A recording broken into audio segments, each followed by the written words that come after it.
is being victimized by our own government. One man whom they fear, yet who millions love. One man who is willing to take the poison arrows of lawfare. One man whose voice has been taken away by a corrupt judge operating in a corrupt system. One man who has been ridiculed and insulted. One man who refused to back down. One man who refused to back down. One man who refused to back down. One man who stands between us and them. One man that wants to see America protected again. One man who wants to see America prosper again.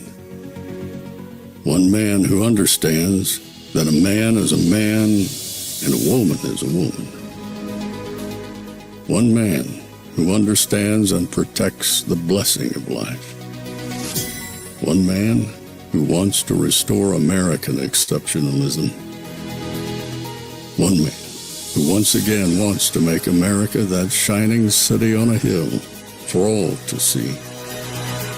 A place where all the people of the world glowingly set their eyes upon. America. One man who unashamedly wants to make America great again. That one man is Donald Trump.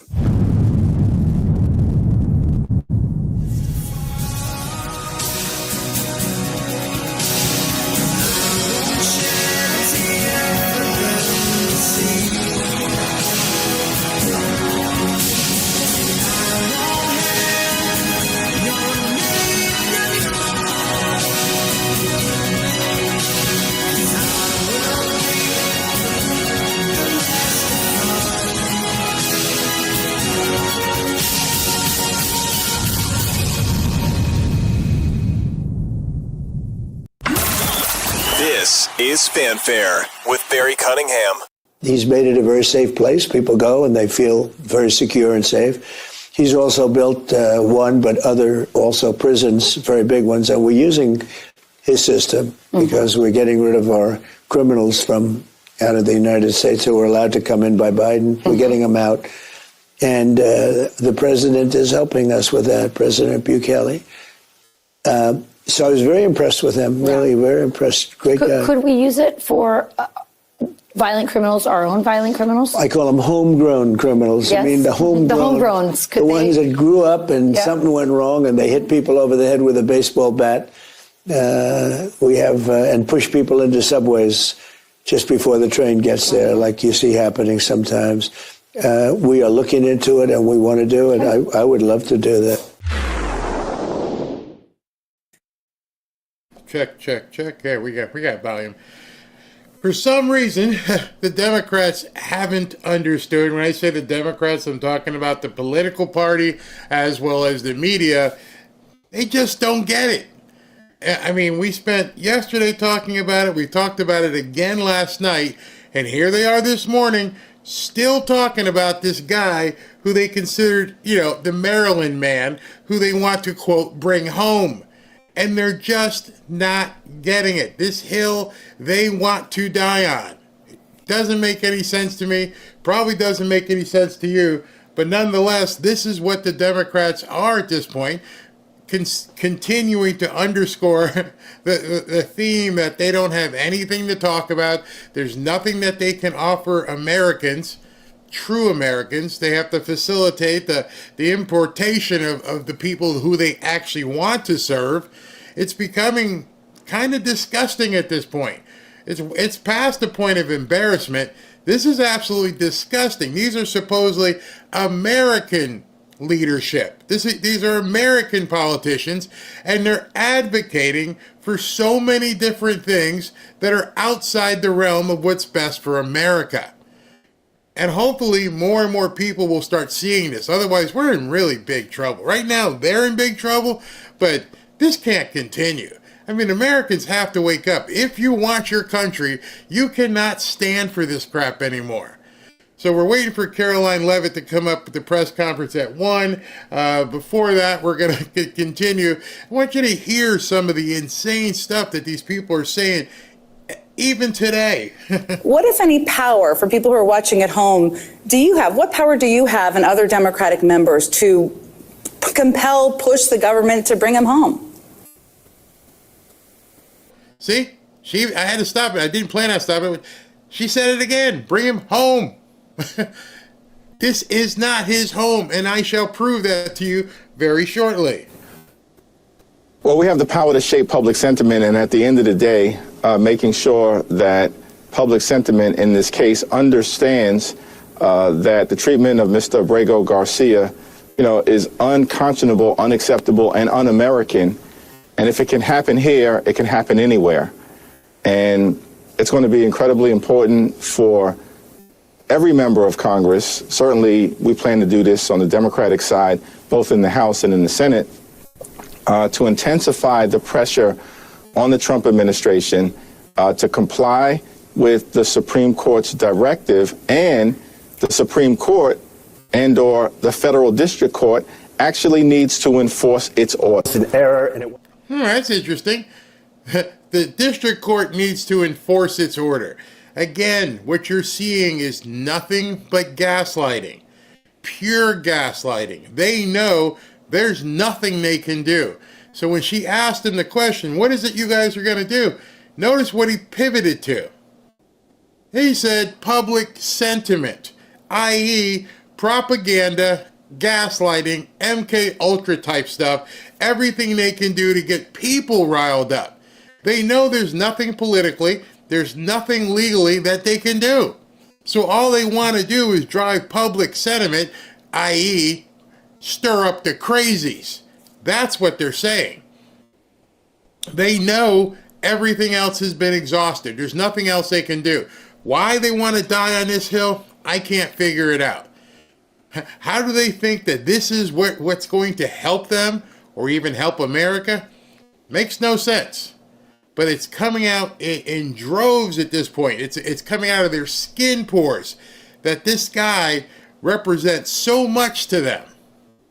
And you have to begin wondering why, because they're ignoring everything and trying to pull the wool over so many people's eyes. it's a mistake. So this, I think you're speaking about their public view of the case. I'm telling you that their view of it is that Public. It's an El Salvador citizen who was sent back to El Salvador, who was in the country illegally, who, according to some people in his long process, which does include an existing deportation order, believes that he has an affiliation with MS-13. As I said, there's no version of this man's life where he comes back. And let me say one more thing. The people that want him brought back need to understand something.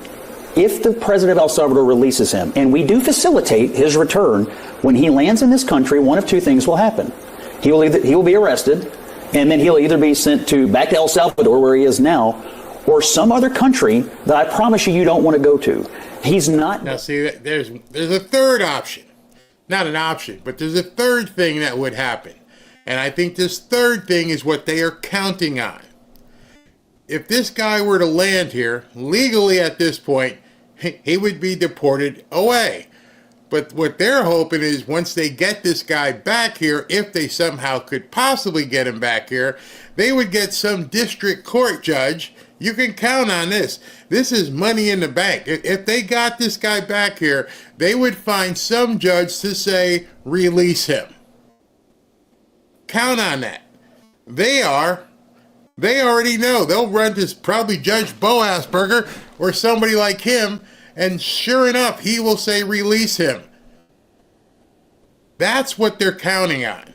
If they can somehow shame President Trump or get the Supreme Court which they can't. He's in another sovereign country. But they're begging for something to happen, something that they could use as a catalyst to try and notch a win somehow. And I don't put it past some rhinos to be helping them, but at this point, that's all they have. They're hoping he lands here. They're hoping some corrupt judge then says, Free him. Going to be allowed to come back and live in this country as though he is a U.S. citizen. That's literally the definition of tyranny, right? So here's what's going to happen. We're going to throw him in jail. No, there's a thing called the rule of law and due process, which has not been followed in this case. And if I have a slightly optimistic take on this, I actually think this is going to come back to bite the Trump administration, because what's going to happen is the next time this goes up the court system, they have absolutely zero credibility to say, don't worry, you can file a habeas petition, you can get your person back. The courts are not going to allow this to happen. And the idea... What court?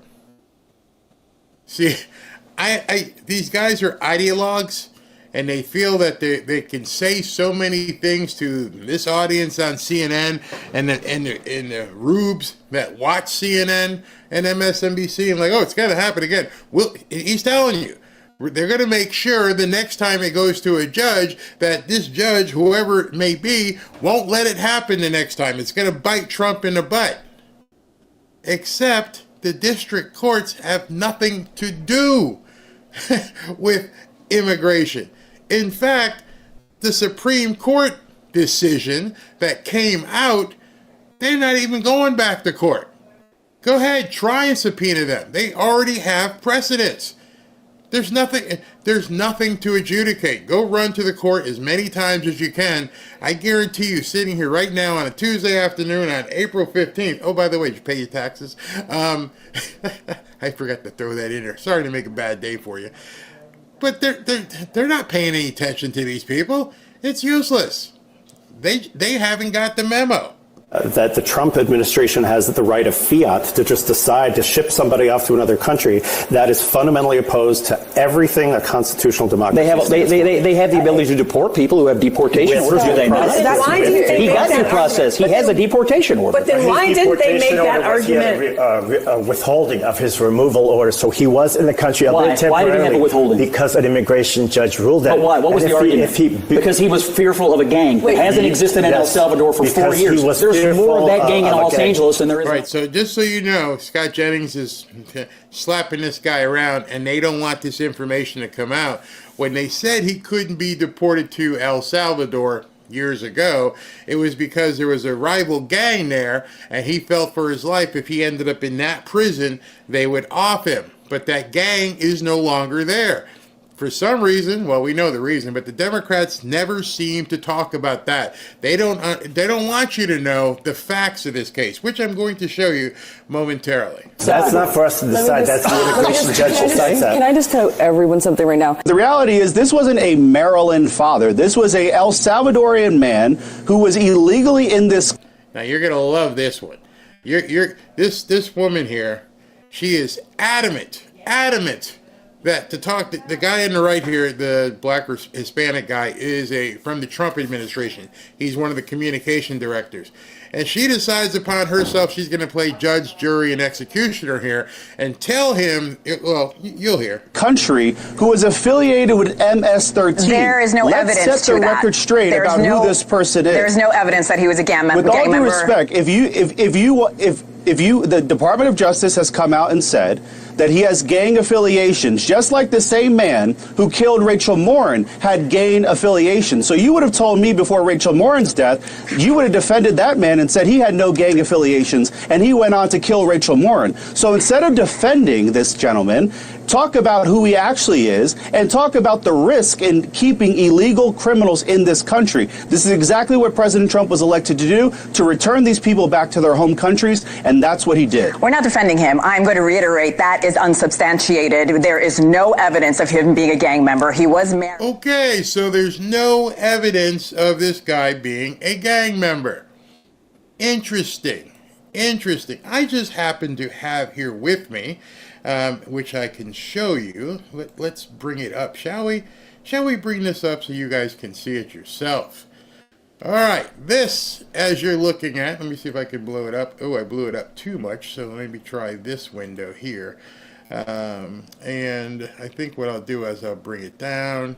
Let's try and make this so everybody can see it right here. There we go. All right.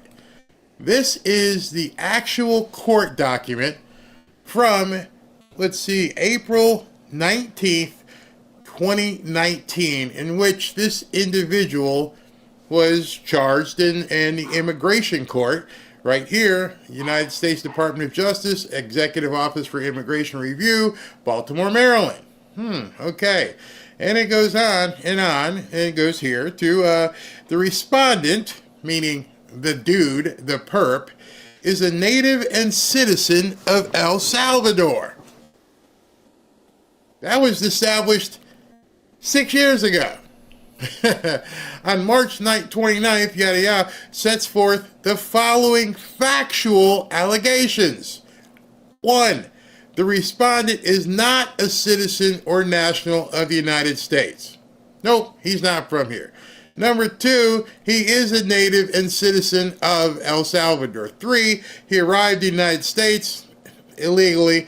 4, he was not then admitted or paroled. Those are all facts.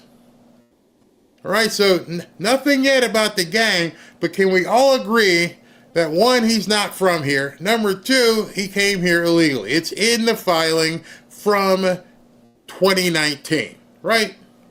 That should not be up for debate. But somehow these people, that's all they do. They want to, obfuscate and BS people when there's really nothing to, as they say, obfuscate or BS. On page 2, after considering the information provided by both parties, the court concluded, and let me make this, that no bond was appropriate. The court first reasoned that the respondent failed to meet the burden of demonstrating that his release from custody would not pose a danger. As the evidence, the word she was just saying, there's no evidence? As the evidence shows that he is a verified member of MS-13. So I want y'all to look at that. As the evidence put forth in the court hearing in 2019, the evidence shows and he's a verified member of MS-13.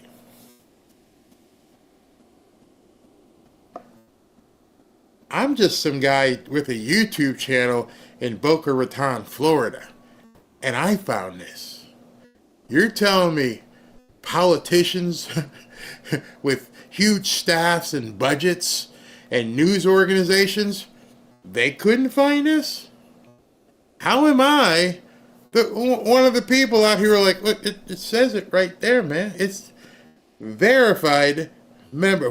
How do you determine it was verified? The evidence. The one that she's just sitting there bitching about saying, oh, there's no evidence to that fact.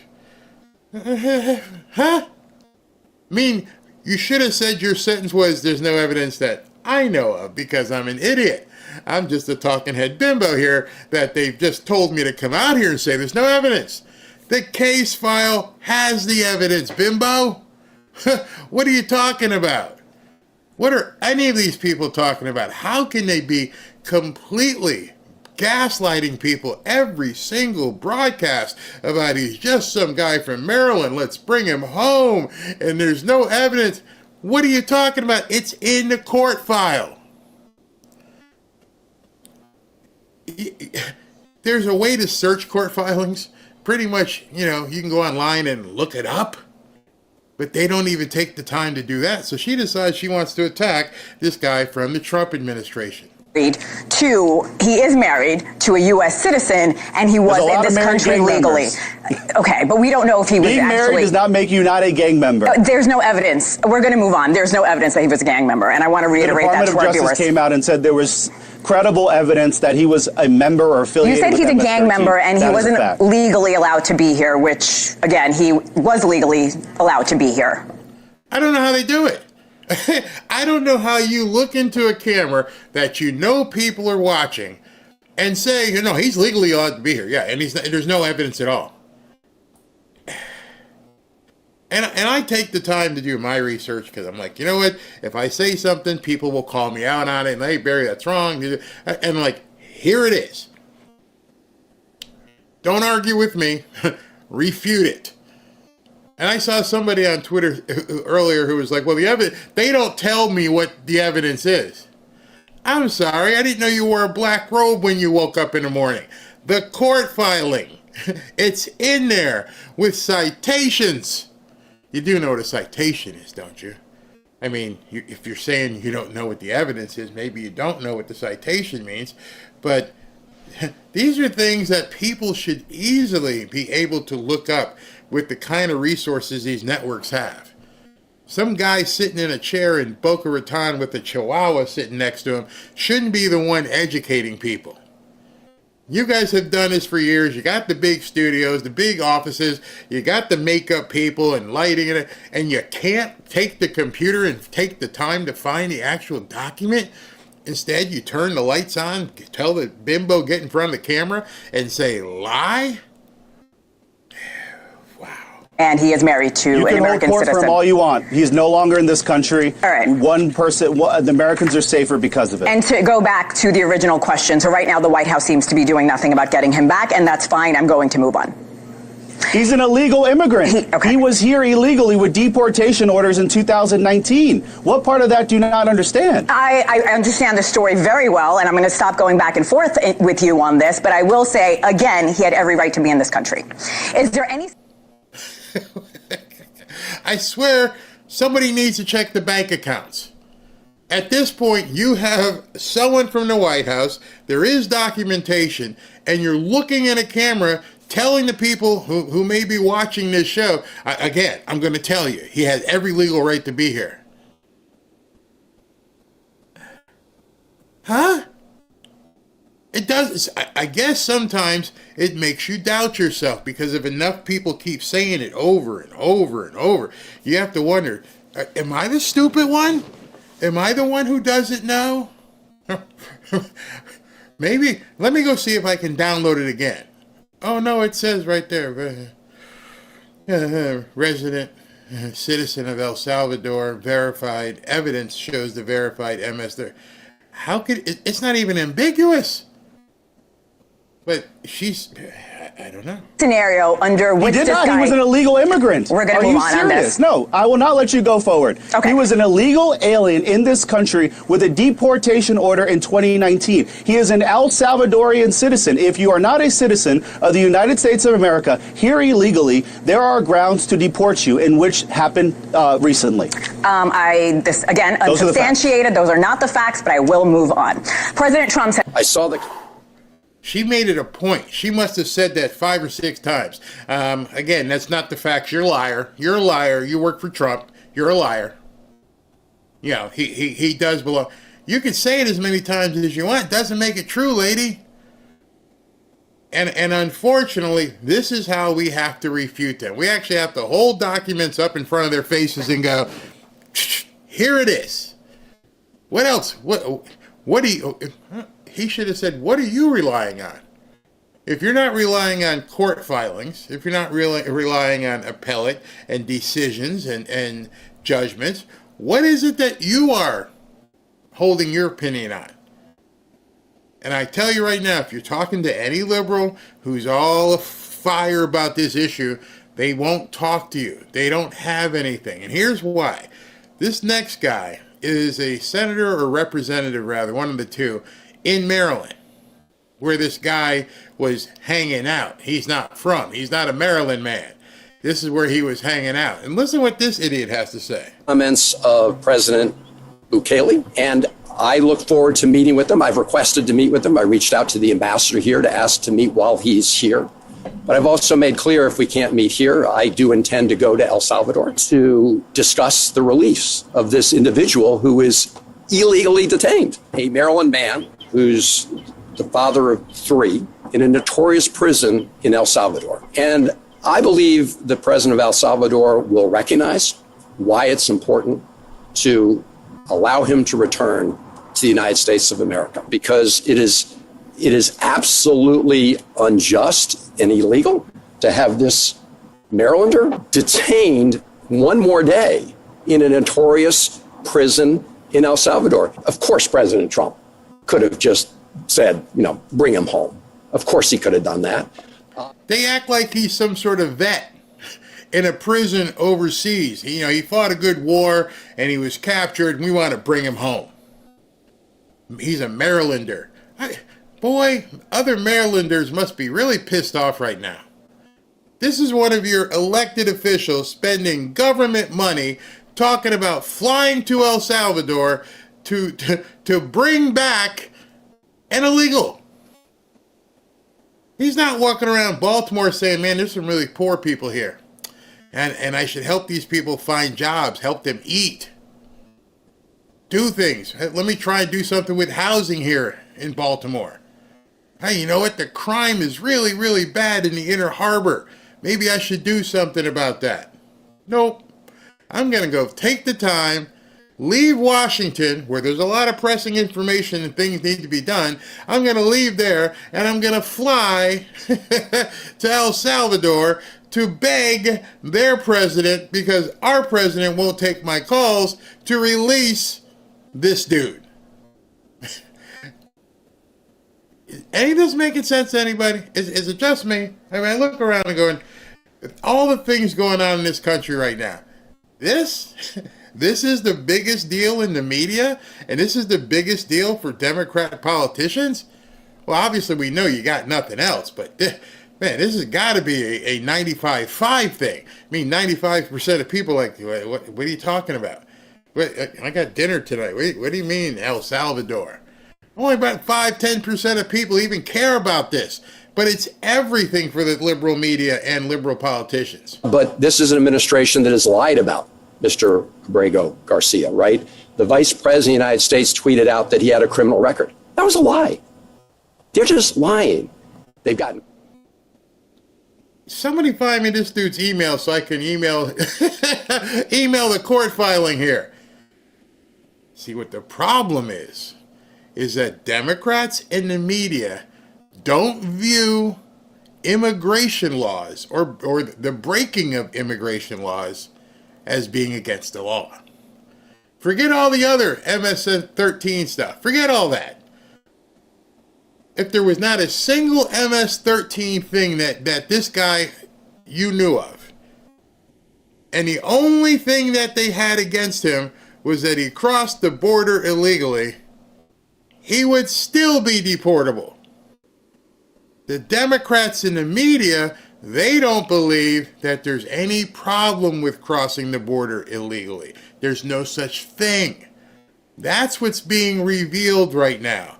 That's what should actually scare you, because it's telling you exactly what we all surmised. We thought they were bringing all these people in to turn them into voters, and people kept telling us, oh no, there's already laws against people not from this country voting. Don't worry about it. But now this guy is synonymous with being a Marylander. A good kid. He didn't do anything wrong. He didn't break the law, except for the one he did, his original sin. He crossed the border. But that's not a crime to Democrats in the media. This is what this is all revealing. This is what you have to understand at this point. This is why this is such a big issue to them. It's because all these people who crossed the border, who they were going to get to vote, they were going to tell everybody that's not a crime.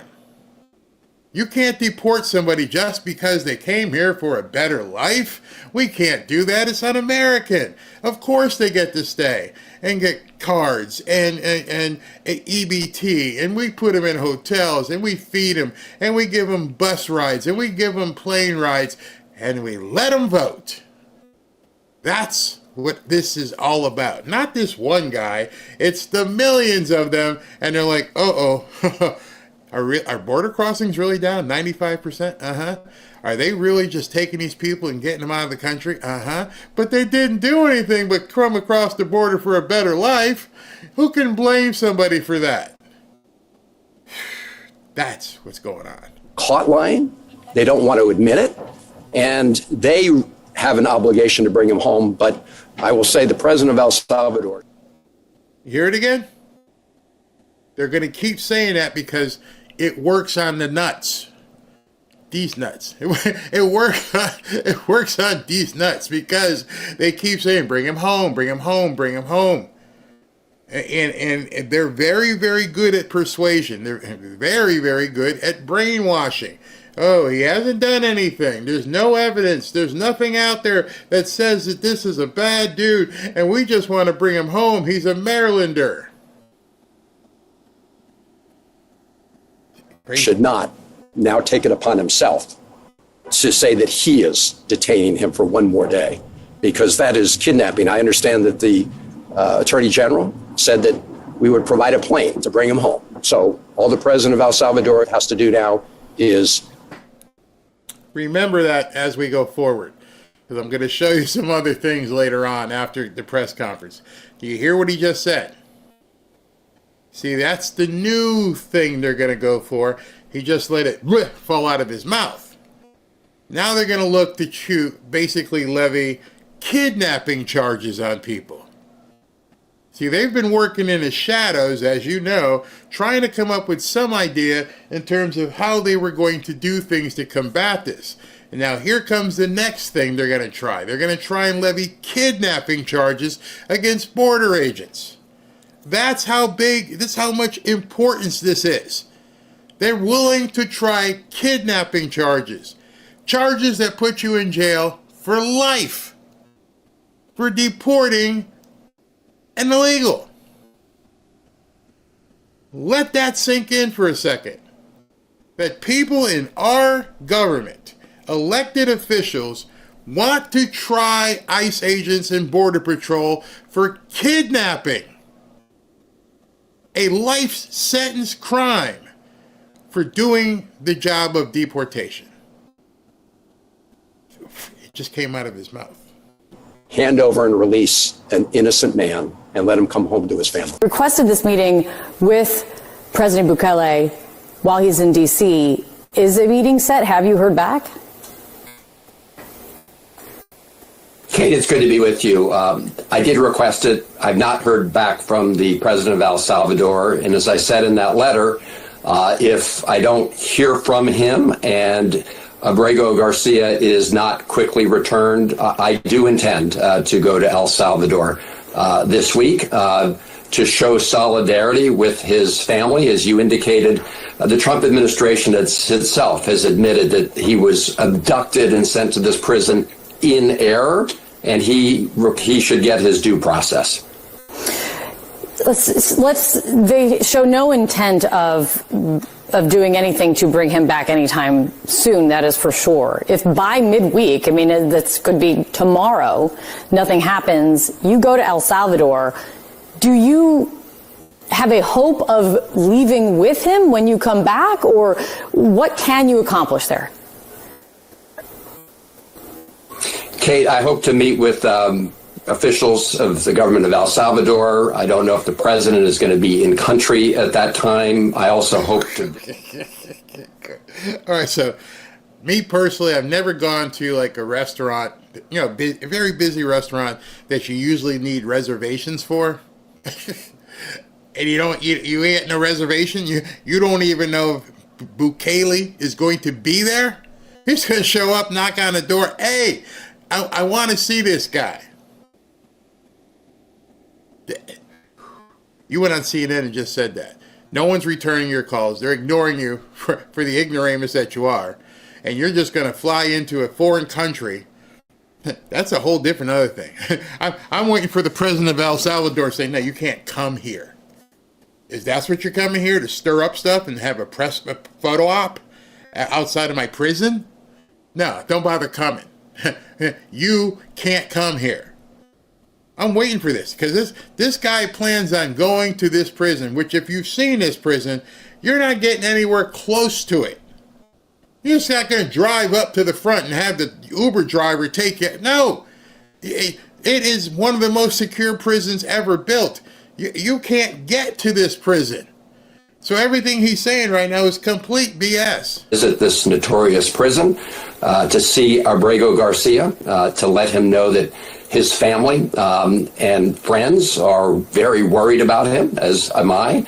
I think that the situation for both the Trump administration and the president of El Salvador is unsustainable because the Supreme Court, as you reported, by 9-0, has said the Trump administration has to facilitate his return. And you have the president of El Salvador saying, well, I don't have the power to release him. Both things are untrue. The president.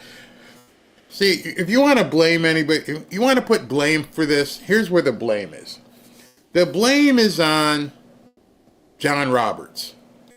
Because he left all this ambiguity out there and he did it because he didn't want to backhand the district court judge. He tried to do it nicely. But see, you give Democrats an inch, they're going to go for a mile. You use the word facilitate. Facilitate means if he needs a ride. That's about it. If he needs a ride back from El Salvador, if the guy from El Salvador decided for some reason to let him out, we give him a ride. But they're not letting him out. And so if John Roberts had just said, instead of trying to tap dance and make everybody happy, if he had just said, you know what? No, he can't come back. We wouldn't be having these conversations. But in any event, they're trying to be Merriam-Webster right now and define two words: facilitate and effectuate. Facilitate, to try and make something, happen. Hey, we'll give him a ride. Other than that, what do you want us to do? Send in SEAL Team 6 to parachute in and bust him out of jail and cause an international incident? No. And the most telling information you have, those of you guys who watched yesterday, the president of El Salvador said no. Game over. You're going to twist his arm behind his back?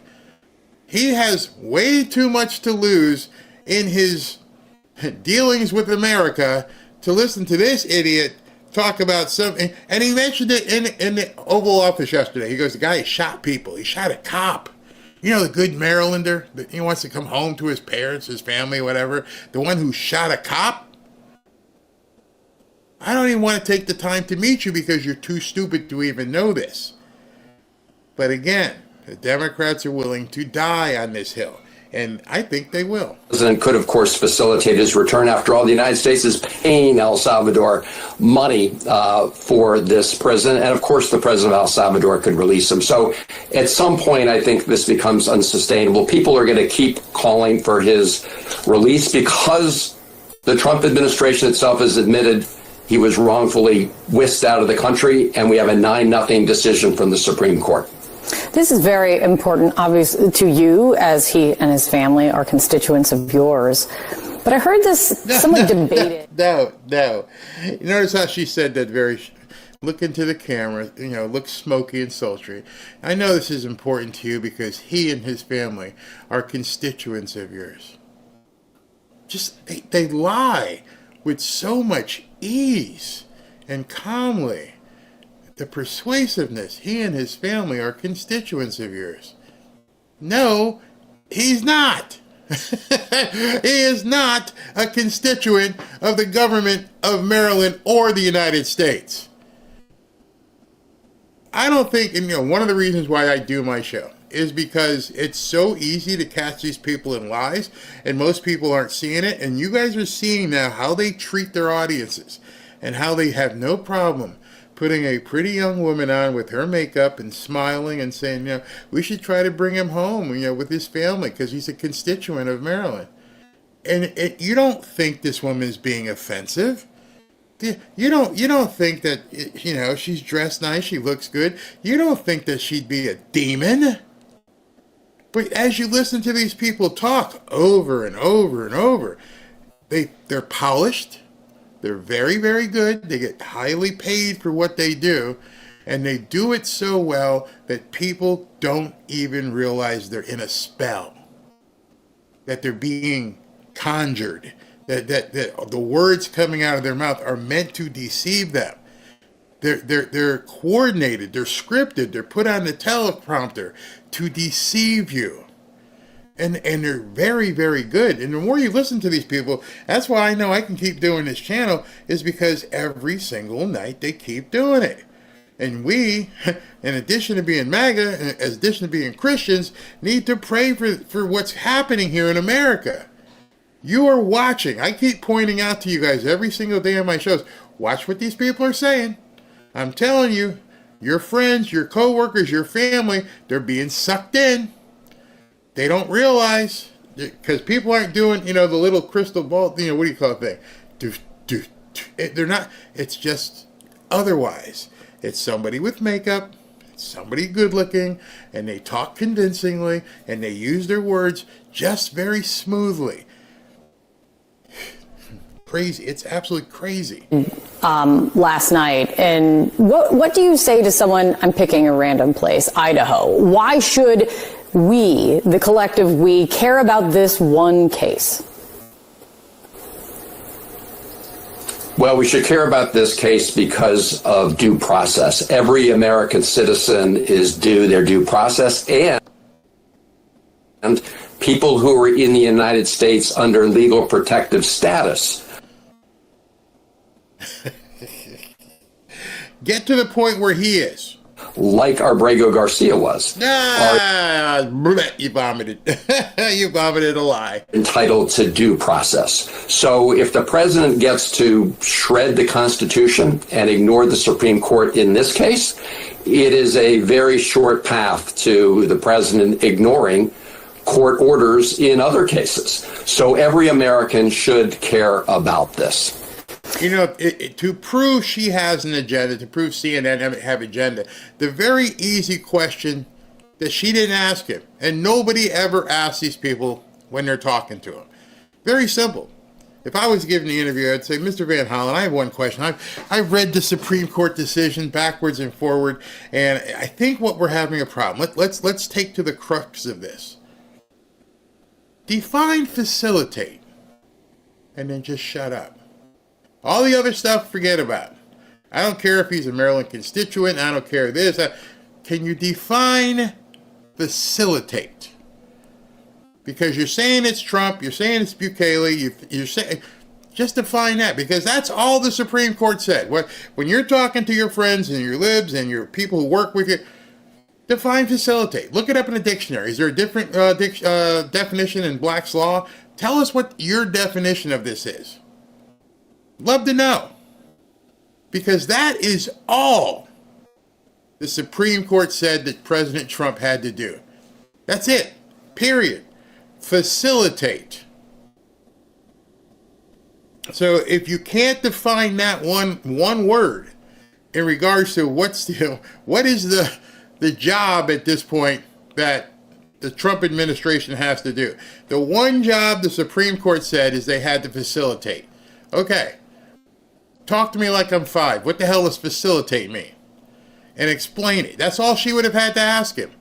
Because then you would get the real answer. Because they can't answer that. And Pam Bondi did. Hey, we'll give him a plane. What else you want us to do? Facilitate. Facilitate. They can't answer that. And President Trump and President... All right, so later on last night, this was very interesting. This is Jake Tapper's show. I think it comes out around 4 or 5. But then this thing, the lead, I believe, is 4 o'clock. And he's got his legal representative.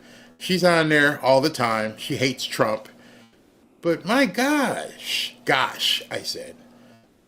Because I can't use the other word because people get offended. My gosh.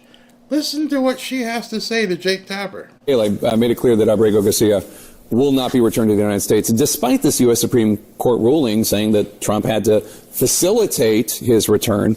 So are they just ignoring a U.S. Supreme Court ruling, or is the fact that the ruling was so mushy, in your words, giving him an opening? It's a technical term I learned in law school, Jake. Mushy, look, they're working within the ambiguity that the Supreme Court justices gave them.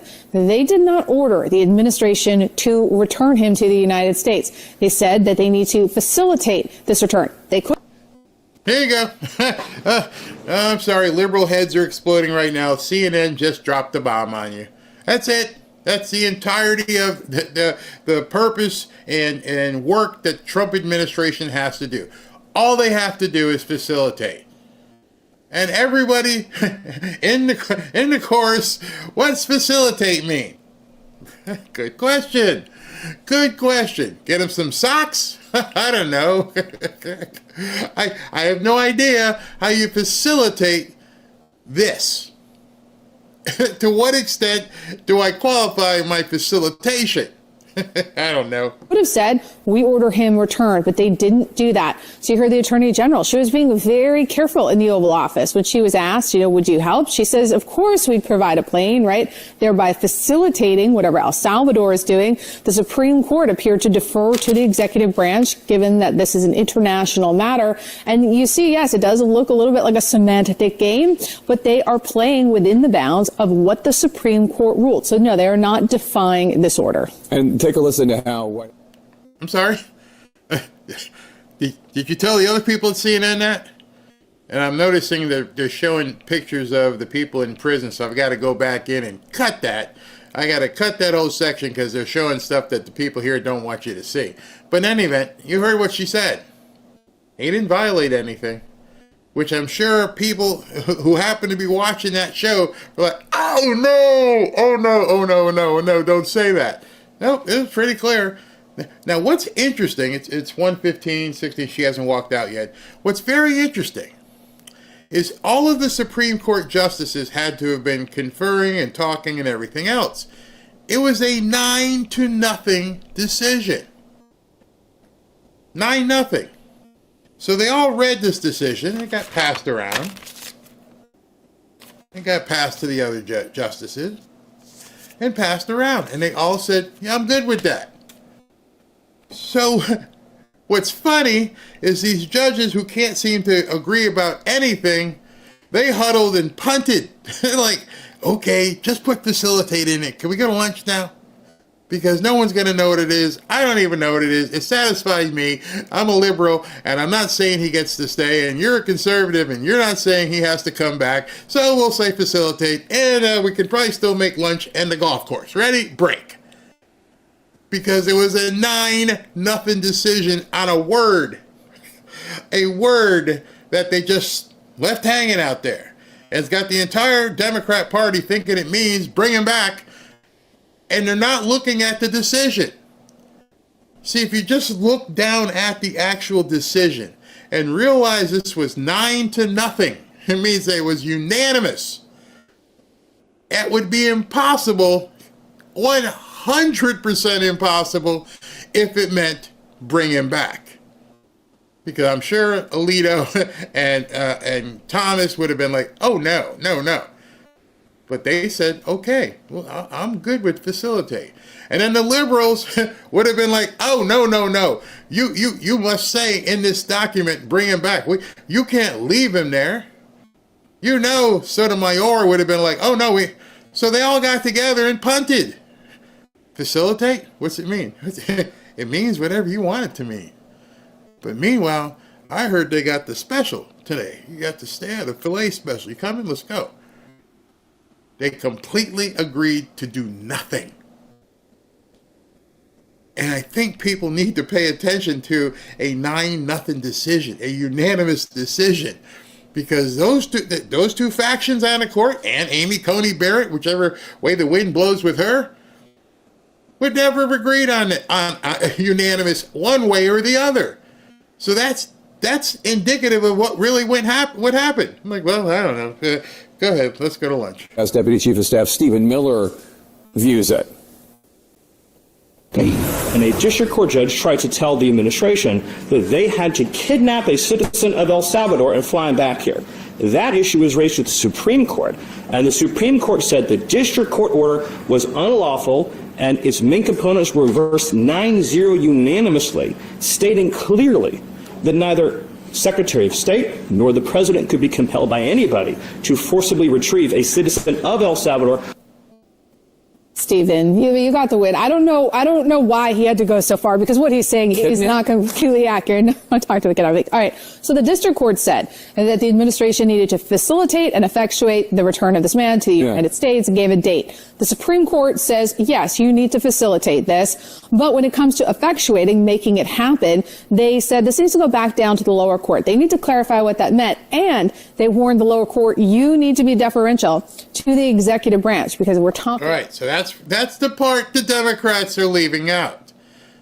The effectuate part, Supreme Court said, we don't even know what that means. We have no idea what effectuate means. Y'all need to clarify this. But understand, when you clarify it, don't step on Article 2 or Article 3. Nobody else is talking about that. They're like, okay, we're okay with the facilitate part. Whatever the heck that means. But the effectuate part, meaning actually do it, no, we're not good with that. And you need to clarify what in the heck you mean by effectuate. Well, this has been a couple of days now, April 10th, today's the 15th, and no one has defined what effectuate means. It's just hanging out there. And so these people are running around crazy, and they can't figure out what clarify it. But don't step on the president's toes. You can't touch 2 and 3, Article 2 and 3. So we'll let us know. Let us know about foreign affairs, and they gave no deadline. So again, they're not running afoul, but Stephen's summary of the case there, the holding, it's not exactly accurate. All right, Paula Reed, thanks so much. Appreciate it. With us now.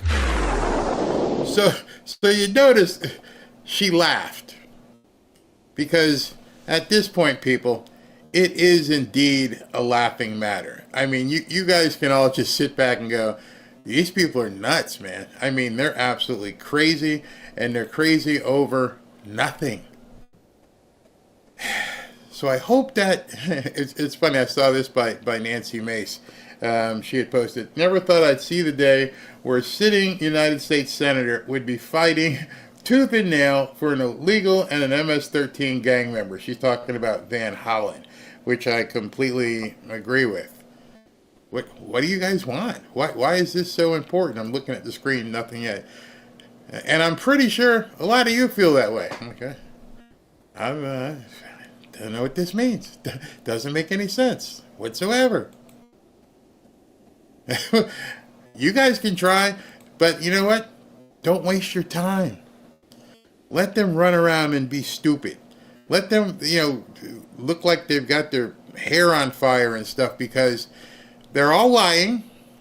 And at least this woman on CNN, and Jake Tapper didn't push back on her. He's like, yeah. It doesn't mean anything.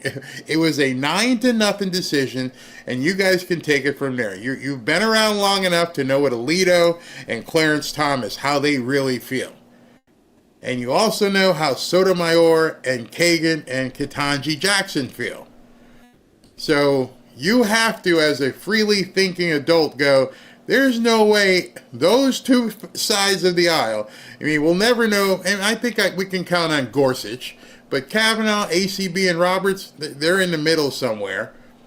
And there's no way either of those two sides would have just acquiesced and given the other side a win. It would have been 6-3, 5-4, 9-0 means we're Pontius Pilate here. We're done. You guys deal with it, chickens. That's exactly what I feel about the Supreme Court. Y'all could have just came out and went, bam, hammered it down and said the president controls this, but you didn't. All right, so it is 123. She is held up.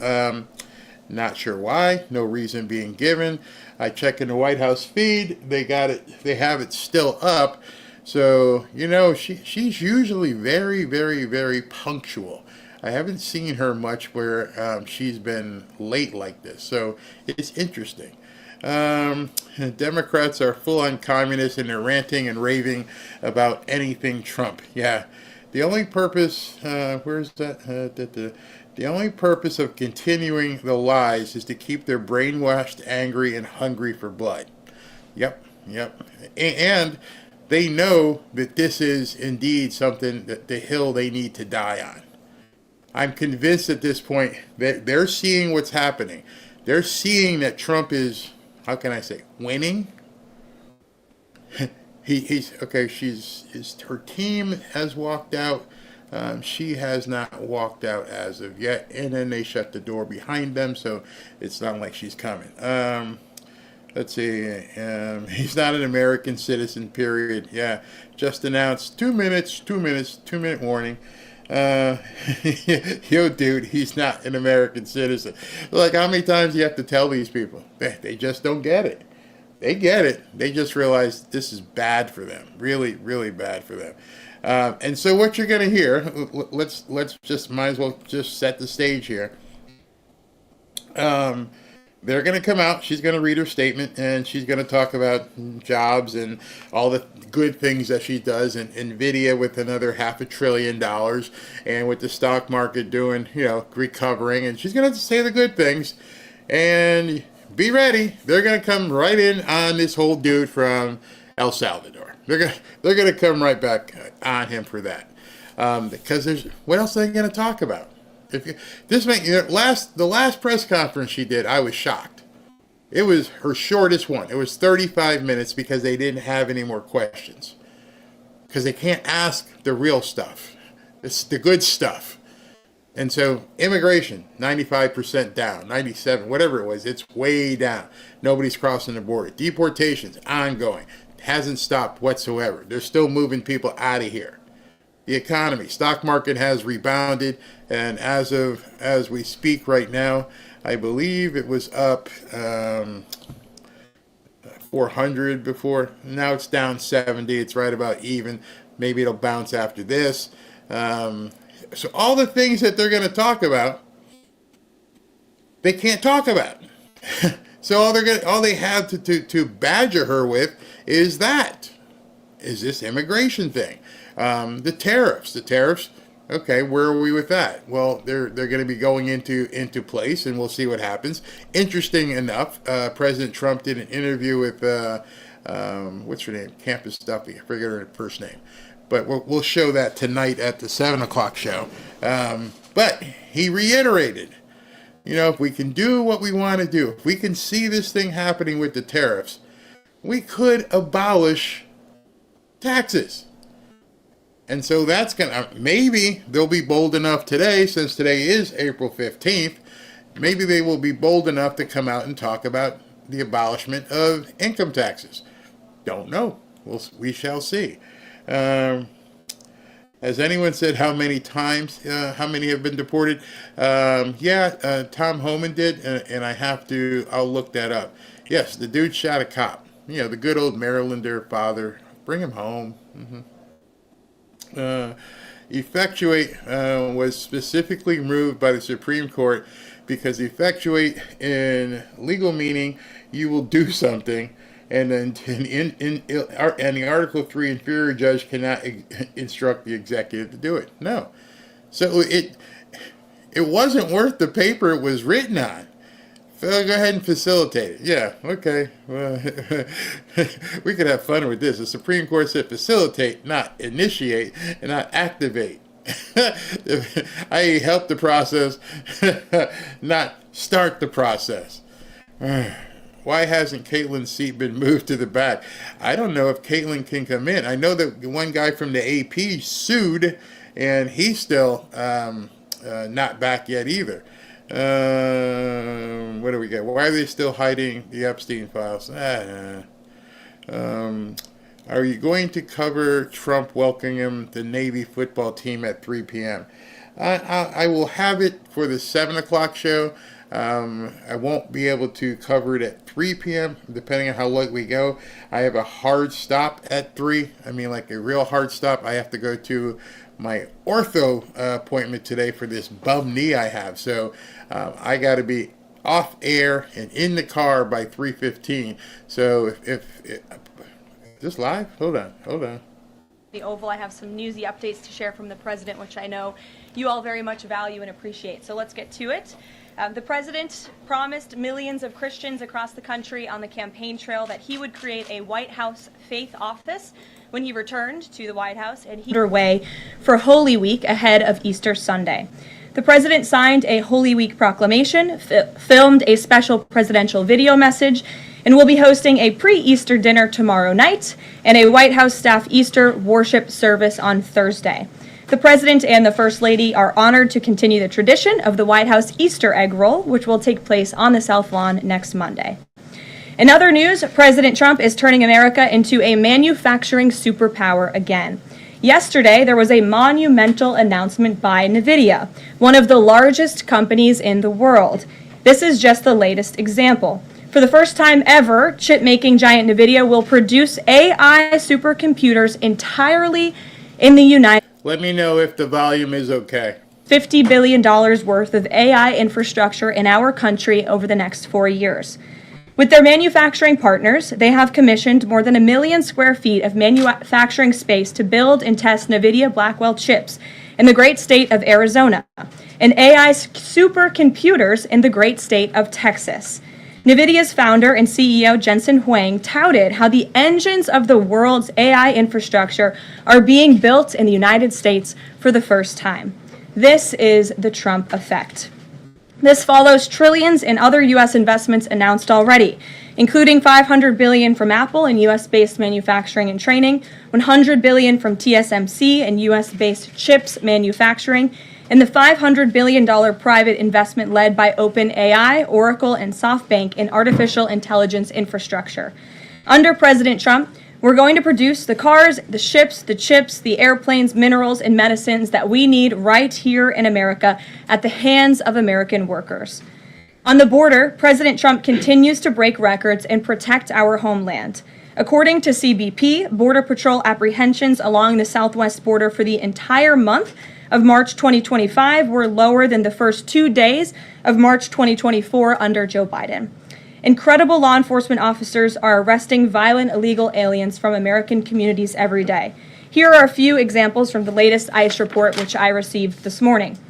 ICE Los Angeles arrested a 54-year-old citizen of Mexico convicted of rape by threat, sodomy with a person under 14 years, and kidnapping in San Jose, California. ICE Houston has arrested a 23-year-old citizen of Mexico convicted of predatory criminal sexual assault of a child in Cook County, Illinois. ICE Houston arrested a 64-year-old citizen of Honduras convicted of murder in Los Angeles County, California. ICE Chicago arrested a 49-year-old citizen of Guatemala convicted of assault and arson in Prince Williams, Virginia, not far from here. ICE Denver arrested a 36-year-old citizen of Mexico who is registered as a sex offender and has been convicted of sexual assault of a child in Lake County, Colorado. ICE Baltimore arrested a 50-year-old citizen of China convicted of sex trafficking in Bel Air, Maryland. And ICE Boston arrested a 46-year-old citizen of Jamaica convicted of 3 counts of rape of a child and 2 counts of indecent assault and battery of a child under 14 in Boston, Massachusetts. President Trump and our administration will not rest until every single violent illegal alien is removed from our country. The safety of the American people is too important to settle for anything less. On that note, the Democrat and media outrage over the deportation of Abrego-Garcia, an MS-13 El Salvadorian illegal alien criminal who is hiding in Maryland, has been nothing short of despicable. Based on the sensationalism of many of the people in this room, you would think we deported a candidate for Father of the Year. That's because, unfortunately, many in this country care more about this quote-unquote Maryland father, a legal alien MS-13 gang member, than a Maryland mother and an American citizen who was brutally murdered at the hands of a different illegal alien. Of course, I am referring to Rachel Morin. And if you didn't see, yesterday, a Maryland jury found illegal alien Victor Antonio Martinez Hernandez guilty of murdering Rachel Morin in August of 2023. She was a 37-year-old mother of 5 who was jogging in an otherwise safe community northeast of Baltimore when this monster ambushed, strangled, and beat her to death before stuffing her brutalized body in a tunnel drain. The Morin family finally got justice yesterday, but they will never get Rachel back. Our hearts go out to Rachel's family, her 5 children, and her mother, Patty, who has suffered the unimaginable loss of her daughter. In case you missed it last week, President Trump signed a national security presidential memorandum directing federal agencies administering federal land on the border to make land available to the Defense Department in a new national defense area. This followed the president's Day 1 executive order committing his administration to marshal all available resources and authorities to stop the unprecedented flood of illegal aliens into our country and to obtain complete operational control of the borders of the United States of America. Once again, the president is fulfilling another key promise. This new national defense area spans more than 170 miles across our border in New Mexico, But in the coming weeks, this administration will add more than 90 miles in the state of Texas. This national defense area will enhance our ability to detect, interdict, and prosecute the illegal aliens, criminal gangs, and terrorists who were able to invade our country without consequence for the past 4 years under the Biden administration. It will also bolster our defenses against fentanyl and other dangerous narcotics that have been poisoning our communities. With all of this work being done to make America great again, we continue to see a positive response from the American public.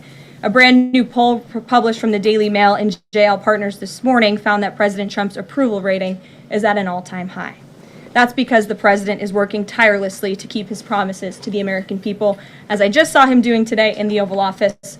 We have a reporter in our new media seat today, Matthew Foldy. I like your boots, Matt, who is the editor-in-chief of the Washington Reporter. Washington Reporter is a new, fast-growing outlet that breaks stories about legislation and interviews leaders in Congress and across the administration. The publication's readership includes the highest levels of business and government. And with that, please kick us off, Matt. And we've interviewed you as well. So Caroline, thanks so much for having me here on behalf of our readership and the millions of Americans who I think appreciate what you're doing with the new media seat here and making this a more accessible briefing room. I'm curious with Harvard, we saw the Trump administration today announce it's cutting around $2 billion, or freezing $2 billion in funds to Harvard because the campus has serious problems with violence and with anti-Semitism. We saw President Obama, former President Obama, side with Harvard, which rejected the Trump administration's demands. I'm curious, where does the administration see this going with Harvard and with other colleges and universities in America that are refusing to reform in wake of the sort of craziness that we've seen take over some of them? Thank you, Matt, for being here, and thanks for the question. When it comes to Harvard, the president's position on this is grounded in common sense. In the basic principle that Jewish American students, or students of any faith, should not be illegally harassed and targeted on our nation's college campuses. And we unfortunately saw that illegal discrimination take place on the campus of Harvard. There are countless examples to prove it, particularly with the stunning confession by then Harvard President Claudine Gay, who said that bullying and harassment depended on the context.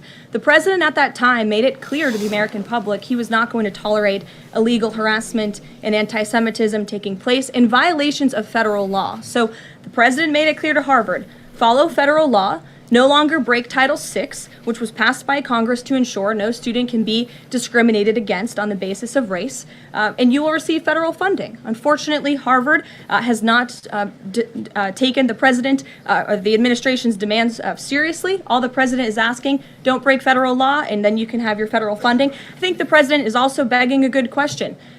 More than $2 billion out the door to Harvard when they have a more than $50 billion endowment. Why are the American taxpayers subsidizing a university that has billions of dollars in the bank already? And we certainly should not be funding a place where such grave anti-Semitism exists.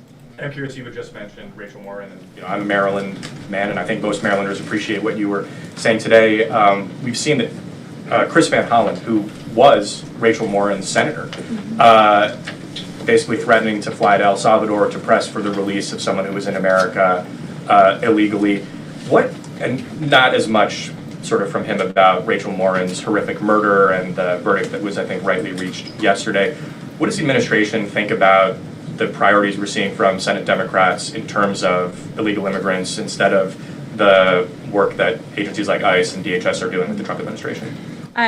It's mind-boggling, the priorities of the modern-day Democrat Party. I think it's atrocious that you have Democrats in Congress on Capitol Hill who swear an oath to protect their constituents and to serve them in Washington, D.C., spending more time defending illegal immigrant gang members than their own constituents and law-abiding American citizens like Rachel Morin. And I saw the president personally on the campaign trail, and I continue to see him in his role as president of the United States, put American families first, reach out to the victims, the families of victims at the hands of illegal immigrant crime. And frankly, the actions and the words of the Democrat Party prove they could not care less about the American public. And maybe if they did, they'd see a bit higher approval ratings right now. Thanks for being here with us today. Peter. Thank you, Caroline. To follow up on something that you just said, why do Ivy League schools get so much federal funding?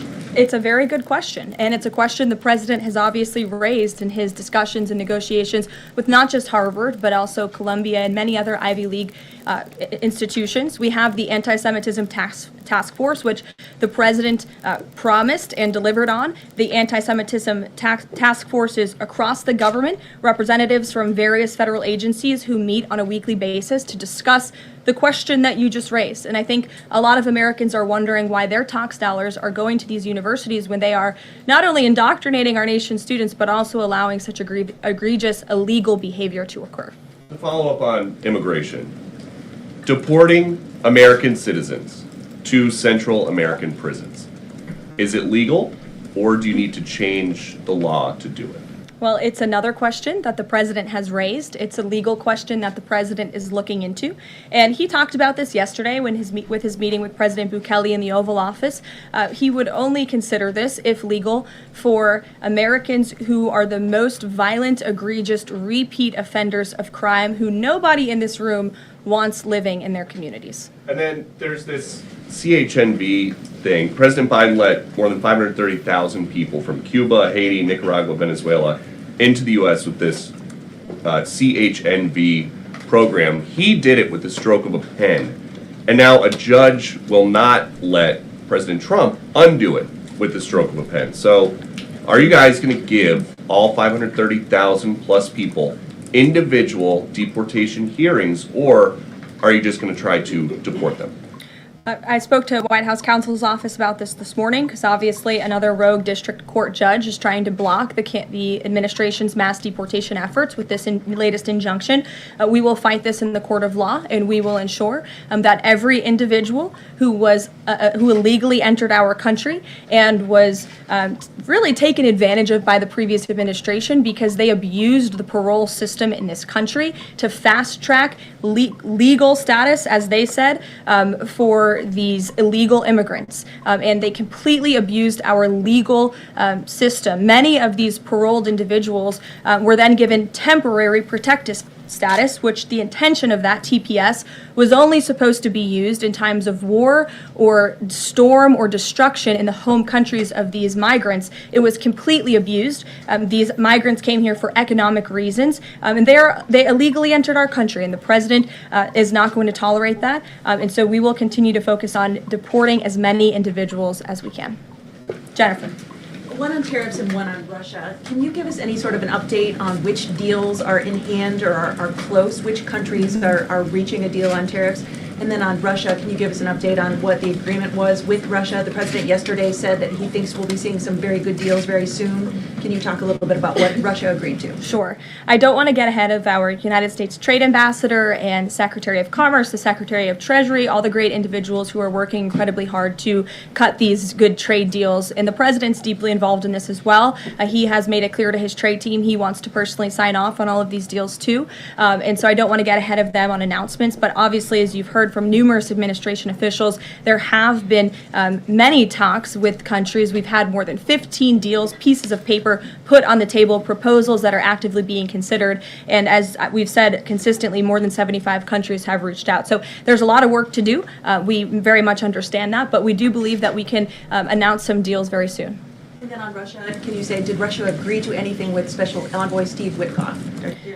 I don't want to get ahead of those negotiations as well. What I can tell you is that they were a productive conversation was had.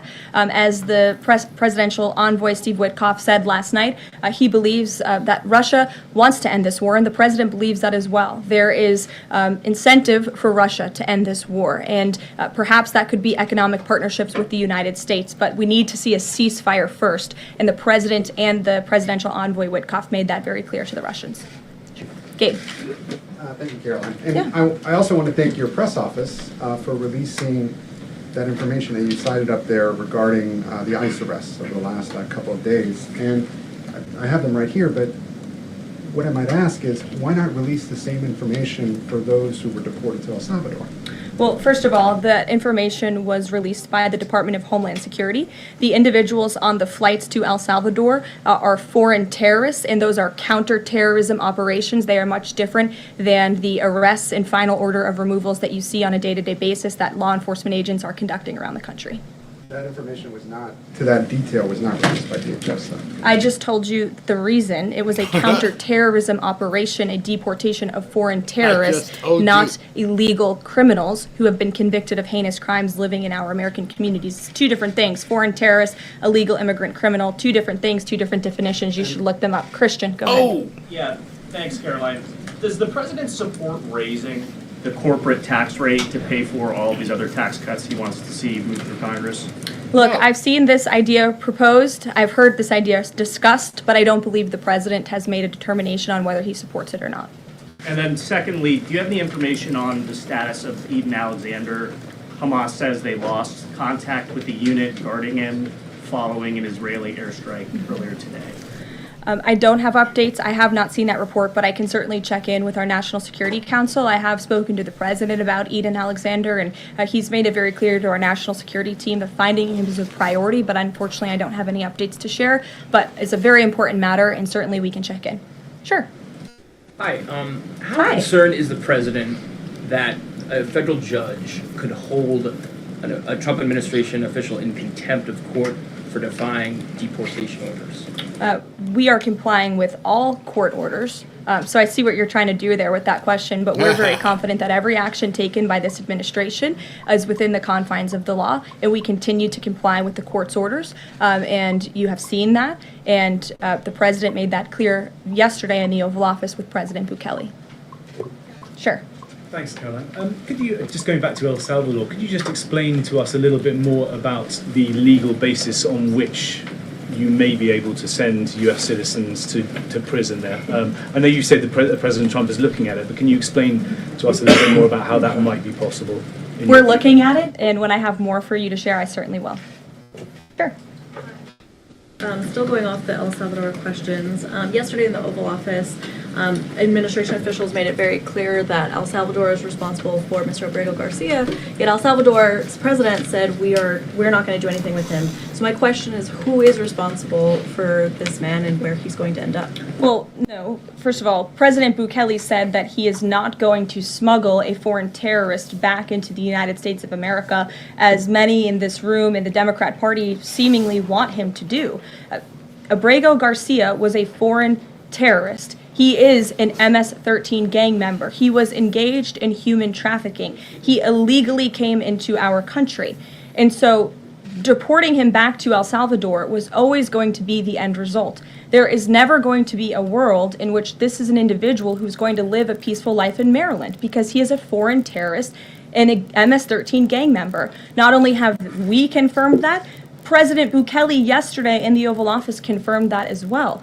So he went back to his home country, where he will face consequences for his gang affiliation and his engagement in human trafficking. I'm not sure what is so difficult about this for everyone in the media to understand, and it's appalling, truly appalling, that there has been so much time covering this alleged human trafficker and this gang member, MS-13 gang member.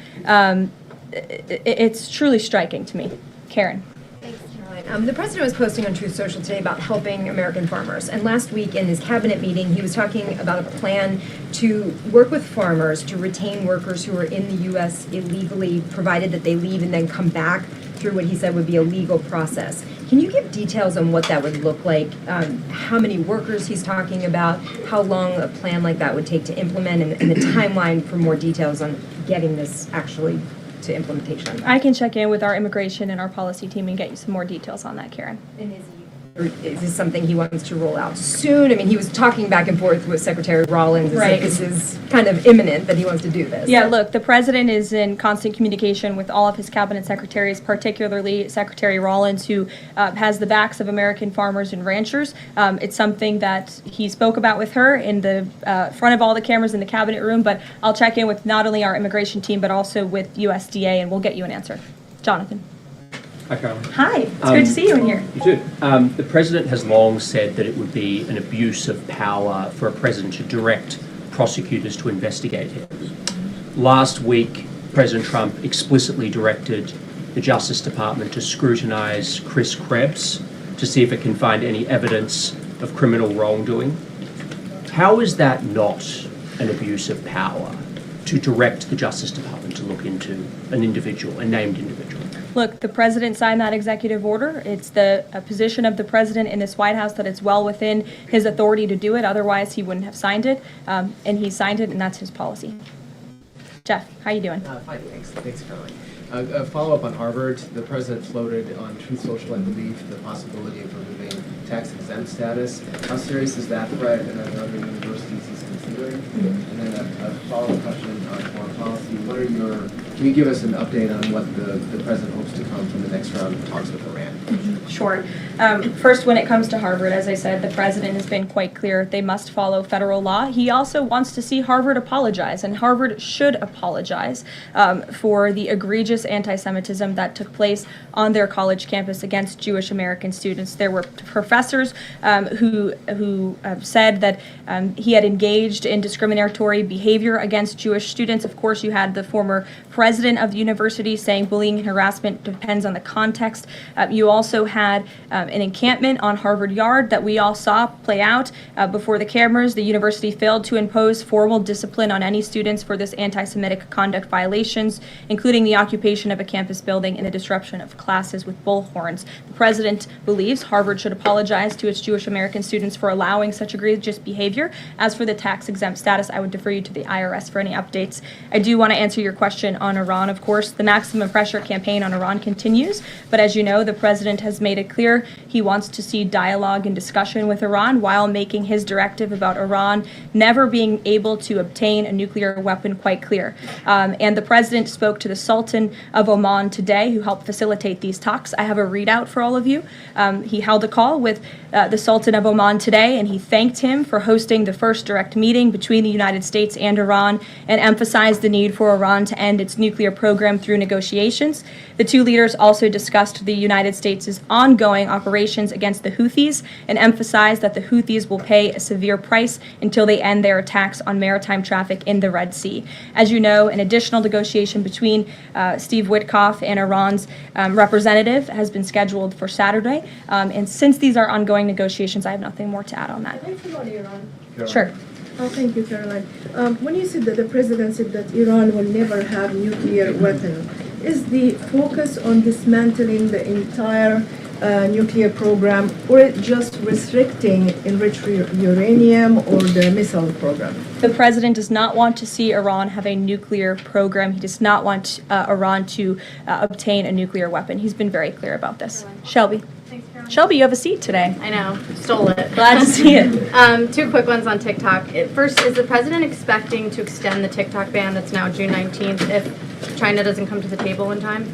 Well, June 19th is a long ways away, obviously. I think it's 2 months away. 2 months is a long time, and the Trump administration, as you have all seen, we work at Trump speed around here. We get a lot done, so definitely don't want to get ahead. The vice president continues to lead these negotiations and talks. The president's involved, and they're ongoing. And then the president previously said he'd consider reducing tariffs on China in order to get a TikTok deal done. Is that option still on the table? Look, the president has made his position on China quite clear, although I do have an additional statement that he just shared with me in the Oval Office. The ball is in China's court. China needs to make a deal with us. We don't have to make a deal with them. There's no difference between China and any other country except they are much larger. And China wants what we have, what every country wants, what we have, the American consumer. Or to put it another way, they need our money. So the president, again, has made it quite clear that he's open to a deal with China, but China needs to make a deal with the United States of America. Sure. On tariffs, yesterday in the Oval Office... Which outlet are you with? The Canadian Public Broadcaster. Oh, nice to see you. Thank you. Yesterday in the Oval Office, President Trump suggested that there could be some help for automakers. I'm wondering what that looks like. Is it tariff relief on the 25% tariffs that are in place right now, or the new tariffs that are coming up in May on auto parts? And a second on Canada, if I may. President Trump's tone when it comes to Canada-U.S. relations, Canadians have noticed it's shifted a bit in the past few weeks. Ever since the election campaign started, he stopped talking about Canada becoming the 51st state, at least publicly. I'm wondering if that's on purpose and why. I would reject the president's position on Canada has shifted.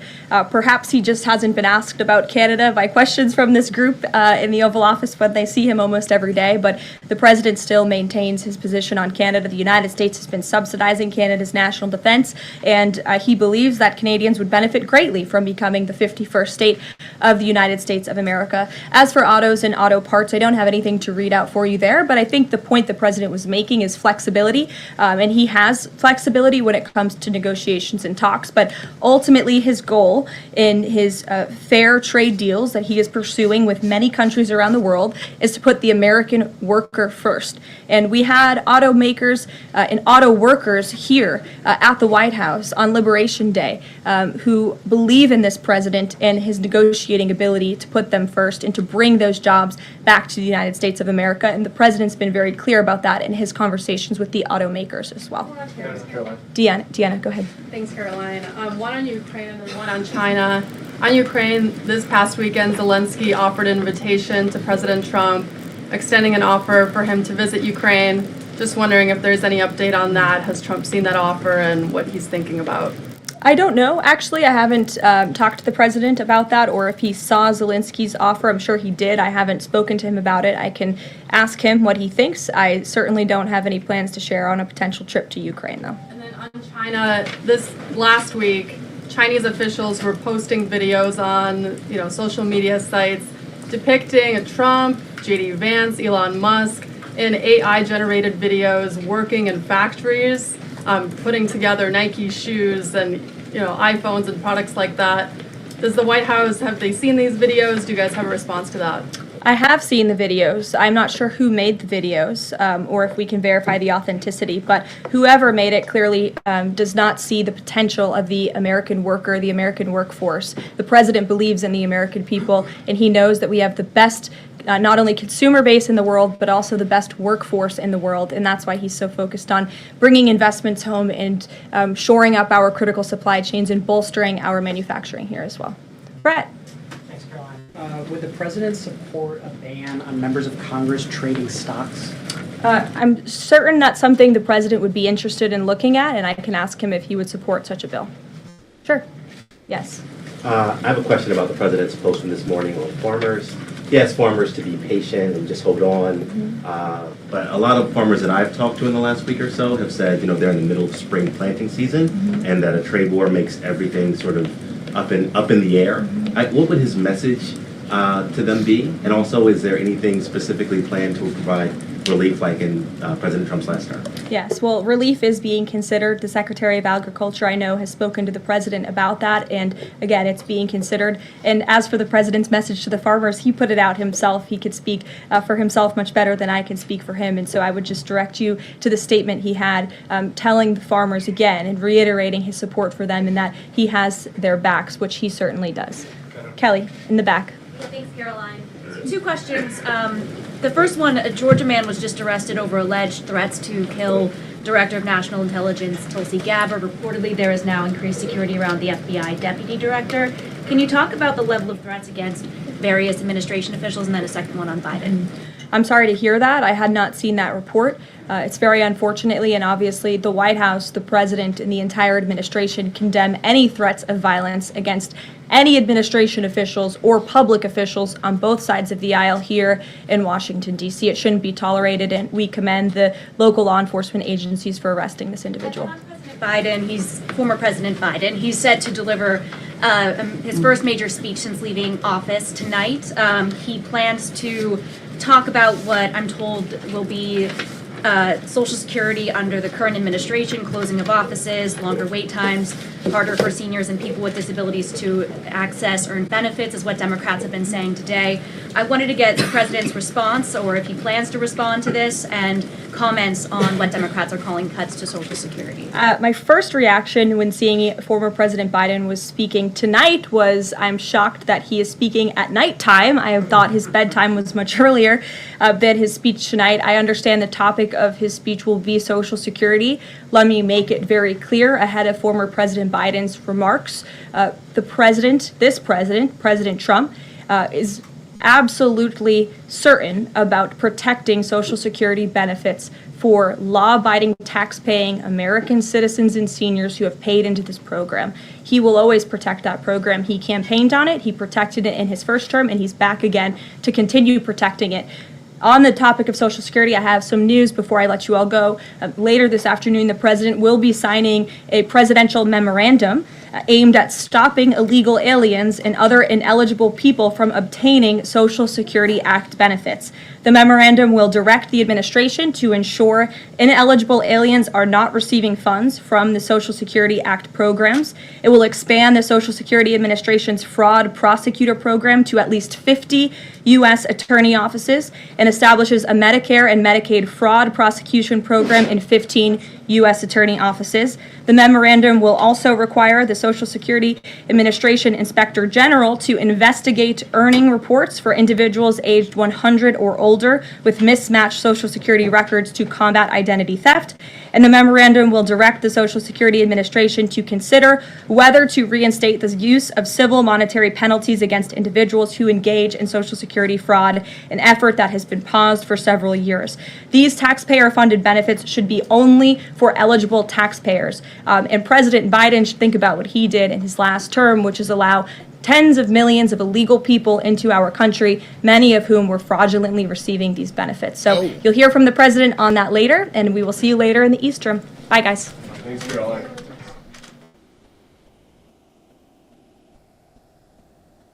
Well, I told you. I told you they have nothing to ask.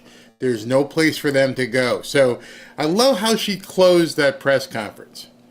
Because as she closed that press conference, you could have heard a pin drop there. You didn't hear any response. You didn't just... Because it goes along with what you've been seeing with these deportations, and it goes along with what I've been telling you. This is why they're freaking out. He is pulling money back from all kinds of different places. He's clawing it back. You're not going to be able to steal from USAID. You're not going to be able to do this. You're not going to just pilfer. And their money supply is shrinking. And the people they were giving the money to, it's beginning to shrink. It's contracting beyond anything they thought. And remember, as of today, we're what? 90 days in?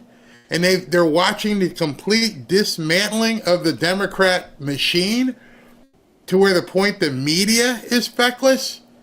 You come in these press conferences, and somebody said in here earlier, this is getting kind of boring. Well, the only part that's boring is hearing them, because I love watching her. She's just one after the other. You can go do some research. Research is a bad word to today's media. That's what I was talking about earlier. They don't want to do research because, for the most part, they don't have to. They're in the business to lie. And if you're in the business to lie, it's easy to write a script and lie to people. Oh, he's a family man. Oh, he's a Marylander. Oh, he's come. We got to bring him home. No, there is no coming home. He is home for as long as they want to keep him locked up in El Salvador. And even then, when he gets out, he's going to be living in El Salvador or wherever he wants, just not here.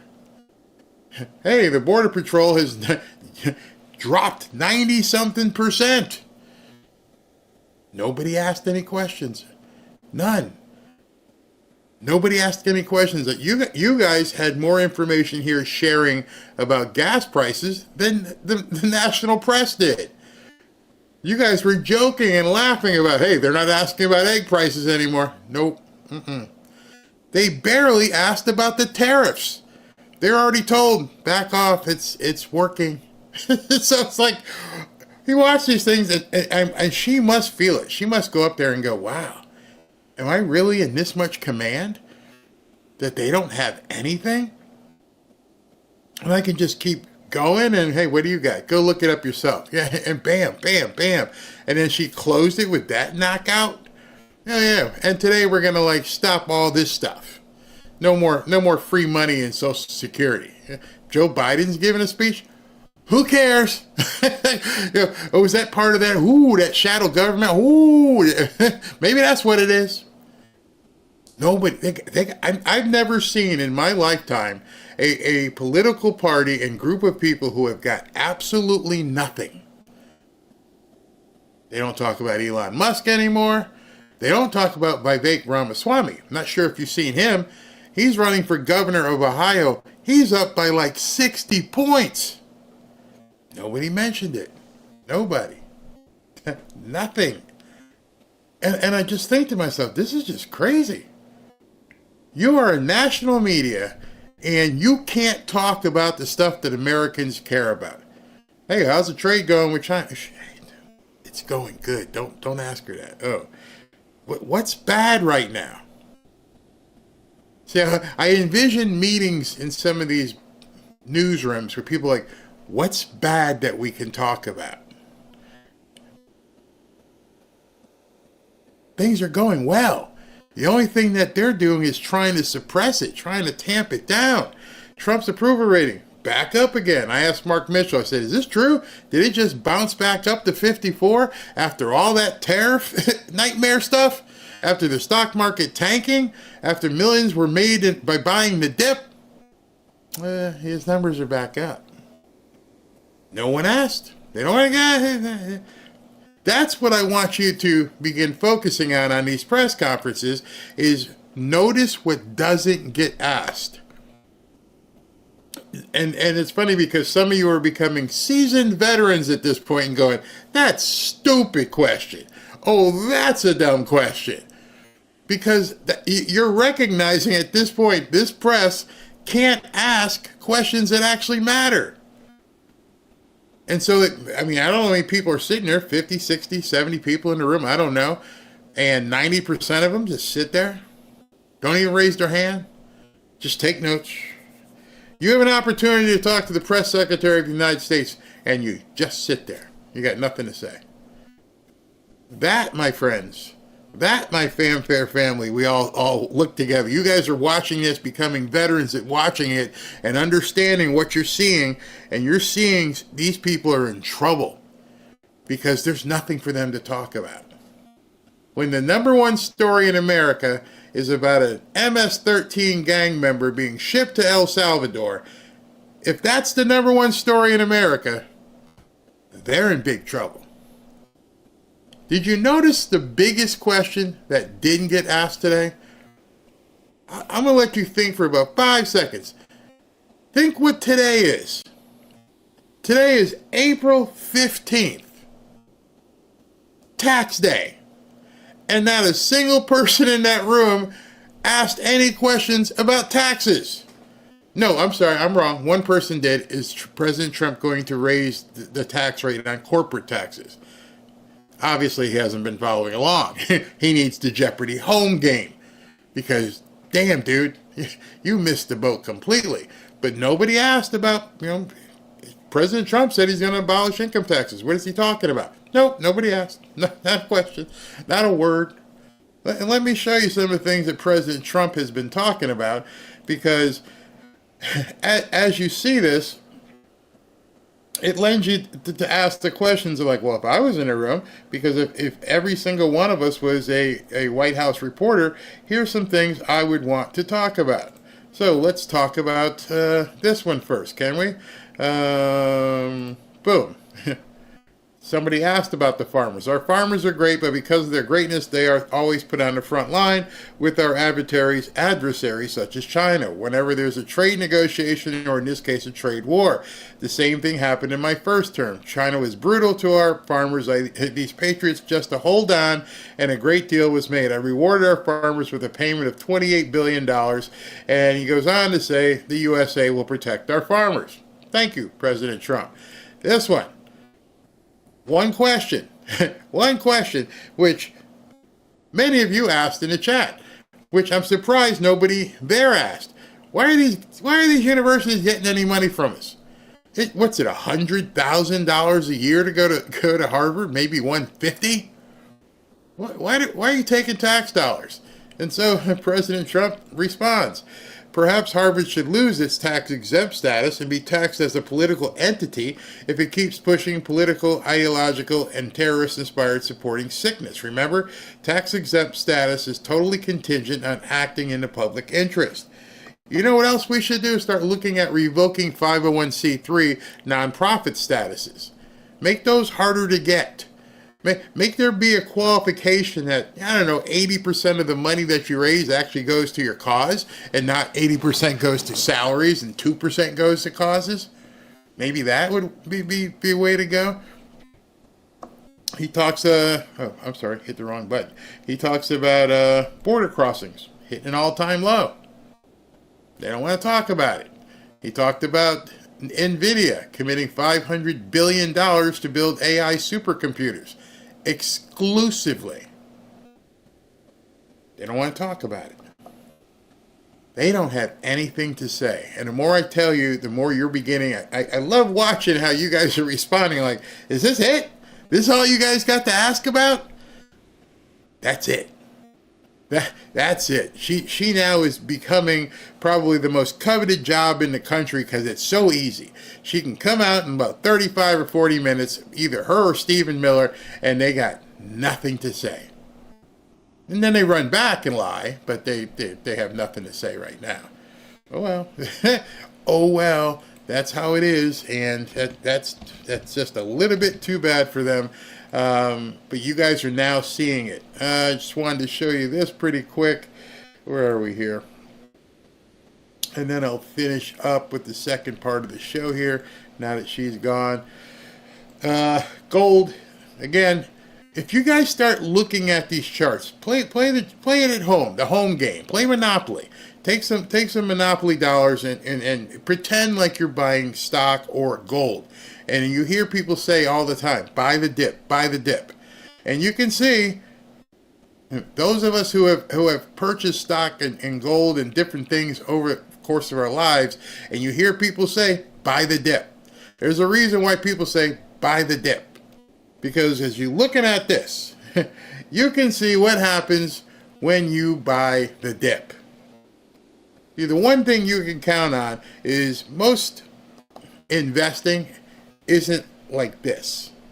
There's going to be, almost like a heartbeat, which is pretty smart because it looks like, it's living. It's not dead. If you see your investments going like this, jump out the plane with a parachute. But it's going to go like this because people are coming in, people are going out. People are coming in, people are going out. And the one reason I like gold so much because it's always there. That's why I do real estate. I can drive by it. I own that apartment building. That one right there. And who's that dude outside clocking? I'm going to have to get rid of him. But I can point at it. That's mine. See, a stock, you get this. You get a piece of paper that says, oh, you got a stock certificate. You can't pay your rent with that. You got to hope that the company you're buying is going to be stable enough to kick off a dividend or go up so you can sell. Either way. But with gold, silver, real estate, depending on how old you are and where you are in your journey in investing, different things make more important. A certain percentage of your portfolio you're going to spend on high risk, certain percent on low risk, and a certain percent on basically no risk, meaning they're going to be there. So that's a very Reader's Digest version of what the different things are. But that's why, one of the reasons why I look at gold, because it's there and it's just going to be around there. It's up today, it's up almost 0.5%, up 16 points. And I'll be right back with the second part of the show before we close, and I had to run to the doctor. As you know, President Trump has assembled the Avengers to make America great again. And of course, we're all excited and ready to see them get to work. But with everything we're seeing right now, don't take your eye off the ball. Things could get much worse before they get better. With the possibility of World War III still looming, and with the Democrats doing everything they can to impede Trump, you still need to keep your guard up and your money protected. Oh, and our national debt is still massively increasing. Don't get me wrong, I have high hopes for Trump's America, but I also have a family to look out for. You see, Trump and the Avengers have quite the uphill battle ahead. That's why I'm making sure I'm protected, and I'm recommending that you do the same. One way to be protected is by diversifying your portfolio. That's why on this channel I've been happy to partner with Lear Capital. As you know, I've been involved in real estate for quite some time, and although I dabbled in gold and silver, Kevin and his staff at Lear have helped to educate me even further, especially in regards to silver. Give Lear a call today and they'll show you how easy it is to move some of your savings or your retirement account into gold and silver. Gold and silver have been proven to hold value and protect wealth for the long term. Call Lear today at 800-601-5430 or go to learberry.com to get your free gold and silver wealth protection guides. There's no obligation, just free information. Many of you have seen my interviews with Lear founder Kevin Demerit, and I can tell you this company is solid and likes to educate their customers. Just so you know, Lear has over 27 years of experience, thousands of 5-star reviews, and over $3 billion in trusted transactions, and is the only company with a 24-hour risk-free purchase. You don't pay unless you're 100% satisfied. So call 800-601-5430 or go to learberry.com. And when you call, don't forget to ask how you can get up to $15,000 in bonus gold or silver with a qualifying purchase. So if you'd like to take advantage of this opportunity, please call my friends at Lear Capital at 800-601-5430 and tell them Barry sent you. All right, so you know most people would see podcasts, and we're an hour and 45 minutes in. We still got time to go, and if I didn't have a doctor's appointment, we'd probably be here till 4 o'clock. But let's go further. Before I get into the next part of the show, I wanted to show you this graphic, because if you haven't seen it, it's stunning. Piers Morgan put this up. This is an incredible achievement by President Trump that is not receiving anywhere close to the media attention it would get if it was any other president who had done it. Exactly. And that's what that whole press conference was, just one big, shh, don't talk about the good stuff. Well, if we don't talk about the good stuff, we don't really have anything to talk about. All right, then let's get out of here. Because this should be all over front page news. This got reported this morning at the southwest border last year. Under Dementia Joe and Kamala, 137,000 people were apprehended. Never mind the gotaways. 137,000 people were apprehended and then probably subsequently let go anyway into the country. March 2025, 7,200. A 95% decrease. And I can tell you for sure that President Trump is not even happy with that. He's going to want it close to 98 to 99. He's going to pat Kristi Noem and Tom Homan and say, good job, keep it going. More. And it's funny. You want to see a libtard? You want to see a complete libtard response? So he's catching less people. Oh gosh. Bless them. Bless their hearts. That's all you can say. Bless their hearts, because oh my God, these people are stupid. I just hope they don't have children. Please. All right. We're going to go to the second half right now, and you're not going to believe this. Every single week, we have a litigation working group where a large group of us, and I'm talking there's maybe 75 members of the House, sit down every single week with the AGs to talk about legal strategy. This is all going on every single week behind the scenes. This is a Democrat House of Representative person. I forget which state it is. It doesn't really matter. But she just said the quiet part out loud. These people are having shadow government meetings, continuing with existing attorney generals in different states, blue states, and all they're doing is huddling and coming up with ways to throttle President Trump, to stop him, to do whatever we need to do to stop his progress. Shouldn't you be trying to do something to help your constituents? These people have gone off the deep end. There's no coming back for them. Their entire you represent a state, a district in a state, and you're telling me and the world at this point that your sole focus is having these huddles and meetings with all these people to stop Trump. You're not helping people with homelessness. You're not helping people with drug addictions. You're not helping people with trafficking. You're not helping people with crime. You're not helping anything. Housing. We got to stop Trump, stop Trump. That should be the reason for these people not being elected. I don't know how Democrat constituents hear this stuff and just, what are you people talking about? We need certain things to run here, and you're spending all your time having meetings about, oh my God, stop Trump. You're crazy.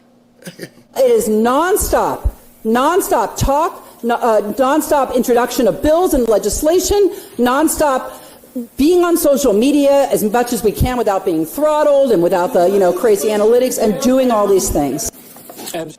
That's their job right now. That is the job of a Democrat politician, is to just come up with ideas, sit around tables, have think tanks at this point, and think how we're going to screw America. I mean, that's pretty much what she said, right? If the gas prices are going down, if this and this and this and this are happening to benefit America, as you guys were talking, and you were saying, hey, gas is down like $2.70 here. Oh, it's $2.80. If you're objecting to all of that being good for America, then you are being anti-American. Perhaps you should get better quarterbacks, better running backs. Try to be better. You got nothing. And so all you can do is think about how we can, I don't know, trip the guys as they're running by. That's complete Loserville stuff. I mean, it's Loserville to the 10th degree. I never would want to be in a position where all I can do, there's nothing I can do but cause trouble. That's it. That's all. That's what I'm here for. What a sad existence for a life. Speaking of sad, remember what I told you about that other thing, kidnapping. Listen to this. Absolutely. In fact, I think the attorney generals play a really important role right now. I think it's only a matter of time before one of them figures out how to file state kidnapping charges against those that are abducting people who are in this country legally and sending them to this new concentration camp that Donald Trump laughs about having created in El Salvador. Attorney generals are going to play a critically important role in these days ahead fighting this fascist moment in American history. Martin O'Malley, former commissioner of the Social Security Administration, former Maryland governor. Sir, thank you very much for your time. You see where this is they're going to a very dark place. They're having these think tanks, as that other lady said, and part of that think tank is try to figure out how they can charge people with kidnapping who are deporting people who aren't supposed to be here. And they're starting to use it in their vernacular, and Rachel Maddow let him say it when he said kidnapping, and he followed it up with abductions. They're trying to normalize that yeah, this is something that's happening right now. People are being kidnapped by the Trump administration. All over the country, they are kidnapping people. You're seeing it birth right now. Now it's starting to birth. And they're like, let's see, how's that one going to work? Kidnapping? People like you aren't into that? Evil is taking, I mean, we're in Holy Week, and I'm sitting here going, are they really going to are really going to start this crap? Are they really going to now, because you hate America so much, you are going to accuse men and women who work to protect America of kidnapping? Men and women who wear uniforms and stand post at the border and other places. You want to accuse them of basically a capital crime. What is wrong with these people? I don't know. I can only think it being evil, because you're looking at people who are literally putting their lives on the line every single day, coming across these Tres Leches and MS-13s and other types of gangs, and what they're doing, and the product that they're moving, whether it's people or drugs. And you're saying, if we find one of these people, one of these bad guys, one of these bad hombre, and we take him out, you want to charge us with kidnapping. Now here's what's going to happen with that. Notice he said state charges.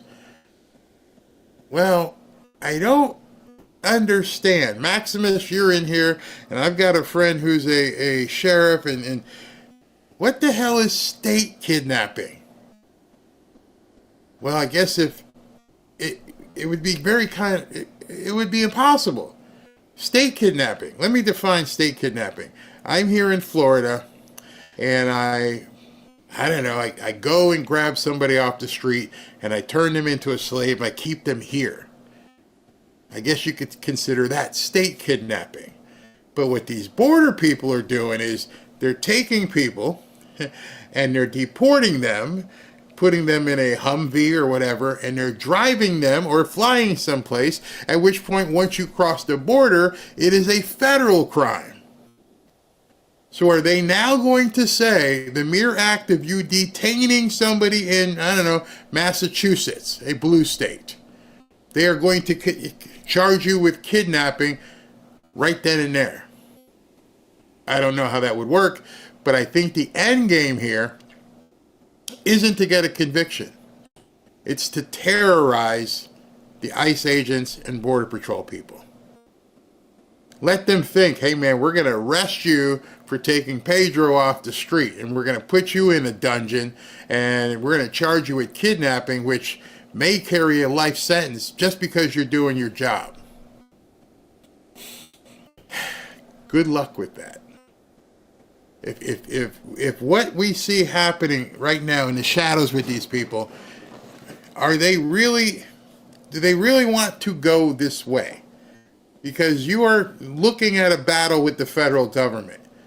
Can you imagine if one of Tom Homan's guys got put in jail by some Massachusetts state cop for deporting somebody, and they put that ICE agent or Border Patrol guy in jail in Massachusetts and charged him with kidnapping? Oh my gosh. This is evil. This is very, very evil. Are we going to talk about this? I mean, you and I, we've all been talking about it during the break. Right. Because Harvard is now, so it comes down to what exactly are they asking Harvard to do? They're asking Harvard to eliminate their DEI programs, right?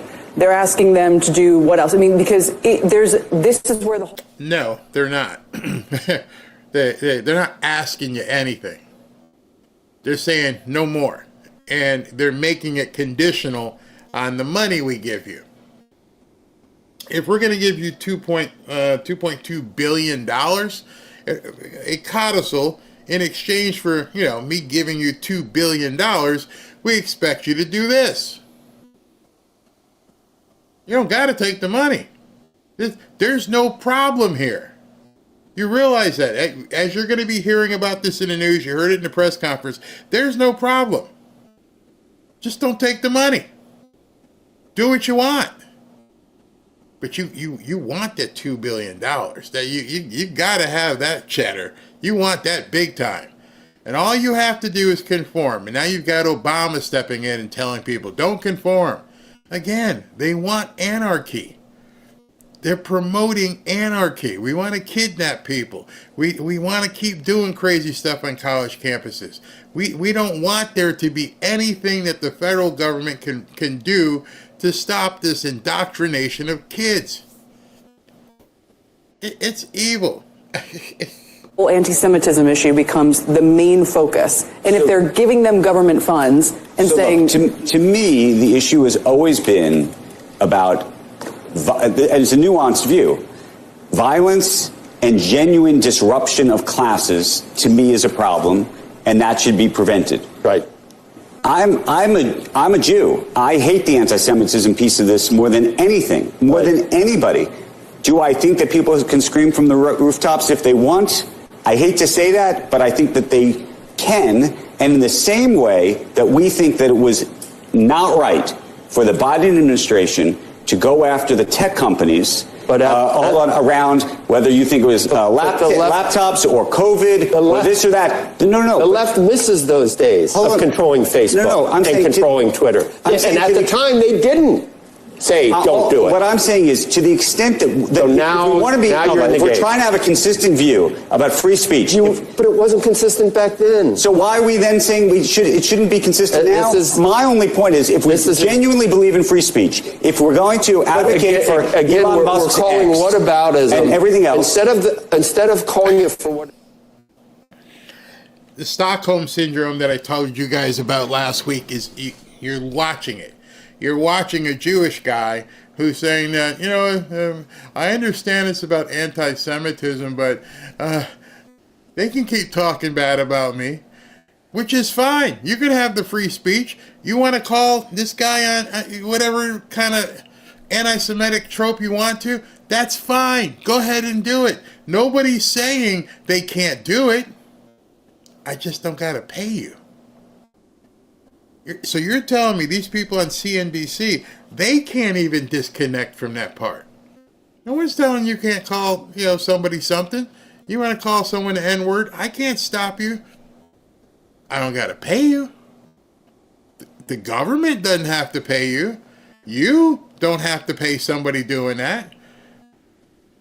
To them, it's all the same thing. It's free speech. No. It's my money. It's your money. I don't want to support people who do those things, even if it's okay for them to do those things. When I say okay, I'm talking about under the auspices of the law, not in terms of my ideology. I don't want anybody talking to anybody that way. I don't want that to happen, from that river to the sea crap. However, it's your right. Go ahead. It's also our right not to pay you to do it. It is, which is no. You are doing a what? No, it is. No, this is the ultimate whataboutism. Why didn't the left care that we couldn't read about the lab origin of Wuhan or the Biden laptop? I'm agreeing with you. I'm saying if we believe that the government, but you can't go back in time and decide to do it now. If we believe that the government should not be involved, you let it go back then. If we believe that the government should not be involved in speech, which is what you would argue this entire election was about. I just right. That's what the election is about. I choose when I decide that. Well, no. Now you're picking and choosing. That's exactly the point. I just want Jewish kids to be able to go to class. I agree, but that's about disruption of classes and about violence. The idea that the government genuinely should be influencing speech, to me, is a problem. Well, it's nice that now. And I would think it should be a problem for you too. I can't be. Nobody's sitting there saying, nobody's telling you can't call somebody a name or do what you want. No, I don't care. If I was on that panel, I'm like, what are you guys talking about? If you want to be an idiot, be an idiot. If a Jewish kid doesn't stand up and punch you in the face, that's on them. But in any event, whatever the idiots do in the quad after lunch and they're holding up signs and yelling at each other, I don't care. I do care that you expect me to pay for it. And I'm wondering how these guys aren't making that distinction. Most of you, those of you who went to college, there's a big quad and you just do whatever you want. And there's people over here, and back when I was in school, they were burning bras. I'm like, I don't know what this is about, but I'm going to sit here, okay? Oh, yeah, I'm going to sit here. But I didn't want to pay them. There's nothing that said, hey, they're burning bras over there. You might see some things you might like. You might see some things you don't like. But in any event, you don't have to buy a ticket. There's nobody in America that has to buy a ticket at Harvard to watch these people do stupid stuff. And it comes down to that. Your money. $2.2 billion. And I'm listening to these people on on CNBC, and I'm like, These are adults and they're not getting it.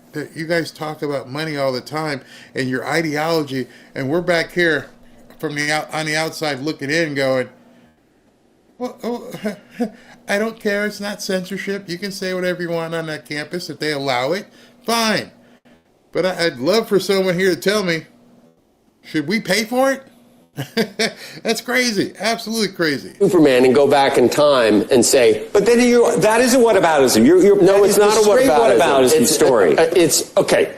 You're just lucky that you're deciding to apply these standards now instead of when they should have been applied. I should be applying them now. I'm a Jew. I'm a Jew, American This is Jew. not about being just about everybody in anti-Semitism. And I've said many times I'm not Jewish, but I'm a Zionist. But my point is, this is about speech. See, that's a great point. Just because you're not the target of the insult doesn't mean you can't be offended by the insult. You see, my wife is white. If someone were to call me the N-word and survive, she could be offended. It's not about how you feel. It's about how it's perceived for everybody. And my offensiveness, or her offensiveness, or your lack of offensiveness doesn't matter. The left at this point is so wrapped up that and there are, I will admit, there are people on the right who feel the same way. I've seen it in here so many times. Oh, Barry's not allowing freedom of speech. I can't go into your house and talk the way that would offend you. That's not free speech. I can't walk into your living room and go, you know what? Did you realize your wife's a this or a that? What would you say? Just get out. Now, I could go to the sidewalk and scream it all day long, but I can't come into your house and say it.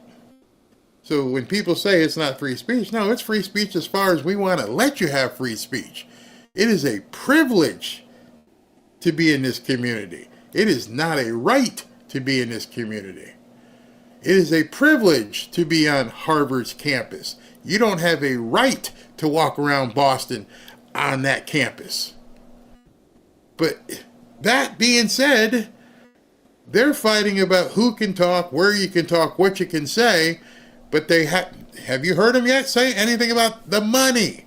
Because now what you're saying is, you personally, who pay your taxes today, are giving money to something that you may not agree with.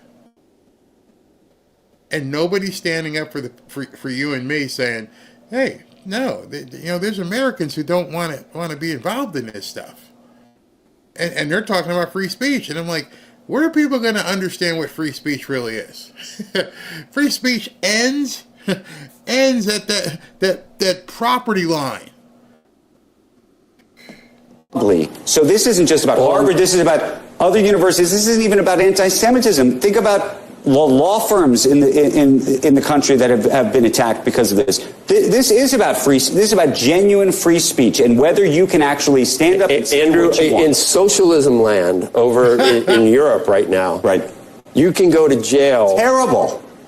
The left isn't, they don't care about that. They're not up in arms about sending people to jail for a tweet over in the UK. You don't hear anything about it. They don't live in the UK. They pick and choose when free speech, sometimes they want free speech. When it doesn't suit them, they don't want free speech. Is the administration? I mean, you can get but that's exactly what's happening here. If you misgender someone, you get thrown off the faculty. But if you say from the river to the sea and lead a demonstration at that campus and say genocide of the Jews, I agree with you're almost celebrated at Harvard. That's where this comes from. I'm not saying it's not terrible. That's where this comes. Anybody gonna talk about the $2 billion? As I was watching this morning and I was deciding whether or not to include it, the part that was getting me is I'm looking at the crawl here, and it said, Trump administration freezes $2.2 billion. And I'm like, you people aren't even talking about the money. Somehow this has diverted to you guys talking about what should or what shouldn't be said. Excuse me, you're a financial channel. This should be about the money. Why should we be paying for it? I don't mean to sound repetitive, but I just want you guys to understand there's a difference.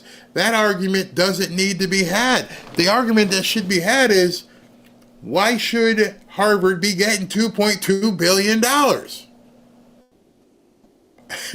Can anybody look and tell me why they get that kind of money? Pretty sure Harvard wouldn't even miss $2.2 billion. That's the funny thing about it. Fall under hate speech? Well, some of this should fall under hate speech, and that absolutely should be a problem. 100% that it should fall, that some of it should be a hate speech situation.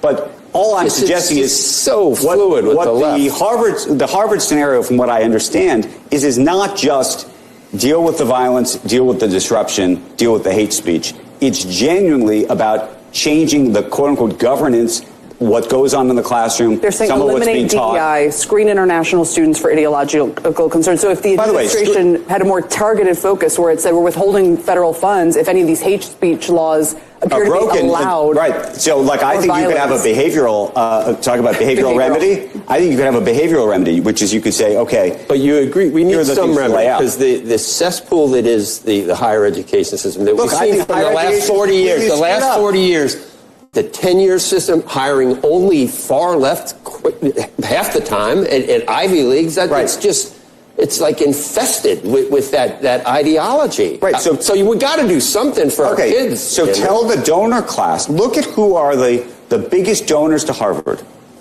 Think about who the biggest donors to Harvard. Ken Griffin, by the way, biggest donor to Harvard.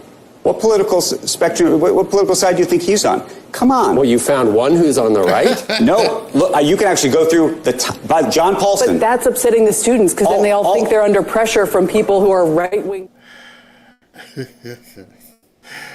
I watch these people so you don't have to, and it just drives me crazy because, believe it or not, I'm going to fast forward it because I got to go to the doctor, but that goes on for another 4 minutes.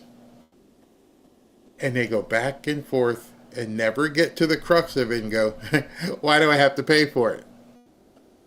And the problem with the left is everything with them is here. It's all emotion.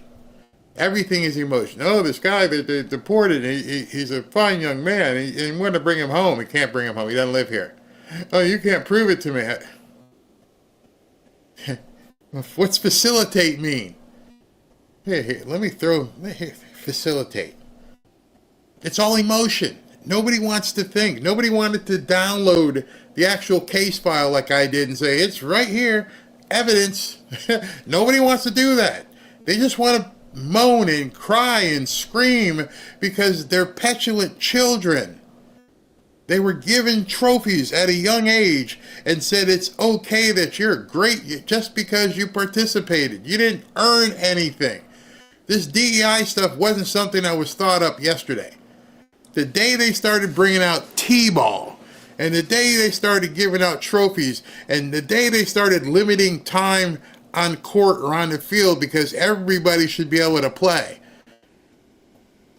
You didn't realize it, but that's when it all started. We didn't grow up like that. If you weren't good enough, you didn't see the field. If you weren't good enough, you carried the water bottles. And somehow we survived. And yes, there was a class system. And we grew up in that class system, every single one of us. I went from grammar school, I show up in high school, and they guess what? Those guys over there are varsity. You sit over there. And I thought to myself, hey, okay, I'll get better, I'll start doing it. Oh, then I'm the varsity. And guess what? I'm treating those kids the same way. And then I'm a big badass, and I ended up going to college, and guess what? It happened all over again. See those guys over there? They're the varsity. You aren't good enough to be over there yet. So if you want to be over, well, coach, do I get to play a certain amount of minutes? What? Don't I get to have, a trophy? No! You're not good enough. You need to look at them and go, wow, I would love to be as good as those guys. What do I need to do? I need to run. I need to pump some iron. I need to watch game film. I need to do everything I possibly can if I want to hang out with those guys. But the kids that grew up like this dude on CNBC, they grew up where everybody was commingled. The good players were with the crappy players. The crappy players, everybody just hung out together. It was good this way. You got a trophy even though you didn't even play. You know what? You can't hit a pitch ball. We'll put a little T-ball thing up here, and you can swing and hit the ball off the tee, okay? No. See that guy over there? Yeah, he's going to throw a ball at you, and if you can't hit that ball being thrown at you, you're going to sit your butt on the bench. Whoa, you're not good enough. We stopped telling people you're not good enough. We stopped raising kids and young men and some ladies. We stopped telling them, sorry, you're not good enough. Remember when you were growing up, they had cuts. You didn't make the cut. You'd show up and you'd look for your name on the list. And if your name wasn't on the list, you didn't get a trophy. You got to go home. The rest of us walked around on Friday afternoon and we got to wear our varsity shirts. And guess what? You ain't got one. And we were okay. And now these liberals scream and moan and do all these different things because they don't get to wear the shirt. And now they're on the outside because they're no longer the cool kids because all they do is run around and protest. And then they expect you to pay for it because you've been paying for it their entire lives. They're not expecting anything new. They're expecting what they've always got. They got the trophy for playing T-ball. They got the trophy for just being on the team. You don't tell them that they're late. Don't flunk them. Oh no, their grades, they're fine. Everybody's fine. Pass them. Nobody tells them no. And we just keep paying for it. Oh yeah, you need another pair of sneakers to play, but you suck. Why are we buying, Robin, why are we buying him sneakers? He can't play. These sneakers cost $150 just so he can look good sitting on a bench. At some point, America needs to come back and say, you're not good enough. It's not a bad thing. It should be motivating. Every single person on social media, on YouTube, Facebook, Twitter, whatever, everybody, and you know what? I'm going to prove my point right here. Why that's important. Because people want more. They want to succeed. Because people look at every single post. I mean, how many likes did I get? Oh, I got 50 likes. Oh, hey, look at me. Oh, they're going to love this. They're going to like this picture. What's that doing? It's feeding your endorphins. It's making you feel good. Because you want to see the score with your name on it. What would happen tomorrow if all the networks got together and said, you know what, we're not going to put on any video how many views it's got.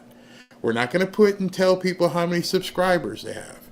We're not going to tell people how many followers you have on X. We're not going to tell people how many, followers you have on Facebook or so-and-so or TikTok. Nope. No more numbers. No more metrics whatsoever. What do you think would happen? Those networks would collapse. I've even seen I won't say who, I've even seen elderly people. Well, I will say, it was Robin's mother-in-law, who used to call her and say, I noticed you didn't like my picture. Robin was like, what? You didn't like my picture I put up. I'm sorry, I didn't know I was obligated to hit the button. But see, that's why kids are committing suicide and doing crazy stuff, because they grew up where everybody was the same, and now they're in this whole social media thing is, hey, wow, they got like 1 million followers, I got like 5. I'm not good enough. Well, if you knew that when you were 6, you wouldn't be upset. At some point, people should have been telling you all along, you're not good enough. And now when you don't have the subscribers, and you don't have the likes, and you don't have this and that and the other thing, you can't take it. And so, bring it all the way back, Barry. This guy is talking about his childhood, talking about, I'm Jewish and blah, blah, blah, blah, blah. That's not the argument. The argument is it should have been stopped a long time ago. These kids shouldn't be running around campuses river to the sea and all this crap. Notice every single one of them. Take the videos. Take the videos. Johnson & Johnson. 2024 report. What kinds of state initiatives were they trying to influence? What's the topic? So it's one thing to know that this is not a hypothetical situation. We have been able to trace that, over $100 million of foreign money has flown through the 1630 fund in these states across the country, and they are working to implement some far left and extremist public policies on issues related to abortion, election law, and other things across the country. Drug policy. They are trying to sidestep the legislative process and get the most extreme version of public policy possible. But why would they want that, Caitlin? Well, because they know that their far left agenda often cannot withstand the scrutiny of a typical legislative process. So they are sidestepping the legislative process, and they are getting these extreme public policy measures on the ballot, and they're using foreign dark money to do it. So it's a terrible problem. Let me read this. This is a statement from the 1630 Fund to Fox. It says 1630 Fund is proud to support ballot initiative campaigns that are working to advance economic opportunity, reproductive rights, and democracy. Our donations to these initiatives are made in compliance with local, state, and federal laws. Of course they are. You see, the Democrats are always against dark money, millionaires and billionaires. They're always against it, except for when they're getting it. George Soros, as you know, you've heard the name for decades now. They don't ever say anything negative about him. They don't say anything. Well, they kicked Mark Cuban off the team, but as long as you're giving money to them, everything is okay. They will never, and the problem with this is that because that these people do these kinds of things, when I say these kinds of things, is for me, not you. That's where the danger is in our political theater. Our political theater at this point, should these people get back in power, is they will do whatever it takes for them to succeed. And they will do and stop you from doing anything that could potentially help you from succeeding. You're seeing it. Many of us saw what Trump went through, and we knew there was 2 tiers of justice. They like it that way. They again grew up where they were privileged. They're a Democrat. They've stolen money from every place. This 1630 fund has probably been funded by you. It's probably money that went to some other country and came back. I mean, if these bans go into effect in other states, that would end. I'm just still trying to get to the nut of the problem here, which is, so they support a far left agenda, but what kind of things are they looking for? They want to support like reproductive rights. I'm assuming that is for more abortion access. But when it comes to, they say they want to support democracy. What would that be? Well, when the left says the word democracy, that's their catch-all for, we're trying to do good things. But when you take a look under the hood, you realize that it's an extremist agenda.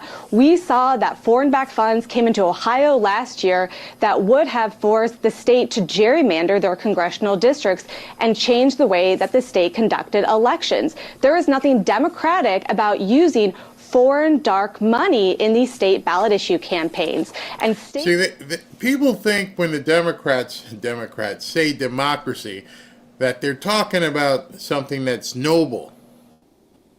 But when they're thinking democracy, they're thinking mob rule. It's a big difference. That's why we're actually a republic and not a democracy. They don't want a republic. They want mob rule. That's what they were going for with the whole thing with the newcomers. They were hoping that somehow they would be able to take over. Then you were going to see what democracy really was. For them, democracy is, hey, there's 1,000 of us, there's 800 of you, we win. No matter what state you're in. You're in Oklahoma, well, you know what democracy says? You got to have a mosque on the corner. But the people here don't want it. Oh, but everybody else does. And we overrule you. That's where we were headed, and that's where we will be going again if these people ever get in power. They don't think of democracy like you think of it. It's sort of like the word facilitate. It's got very many definitions. Many definitions. I don't know which one they're going to use. Check this out. I got a question about this. Let me know what you guys think about this. The agency is creating a multi-agent bodyguard team to protect the Bureau's number 2, Dan Bongino. NBC's Ken Delanian has the reporting. Ken, this has never happened before, I think. Why now? Good afternoon, Chris. Crazy. Yes, it's never happened before because every previous... That's why. Dan Bongino, do you realize this this is a story that they've decided it needs to be published? That the deputy director of the FBI, oh no, he needs security. He needs security because you've bred orcs. You've bred a bunch of people who are bat poop crazy, and you're wondering all of a sudden, hey, why does the deputy director of the FBI need security?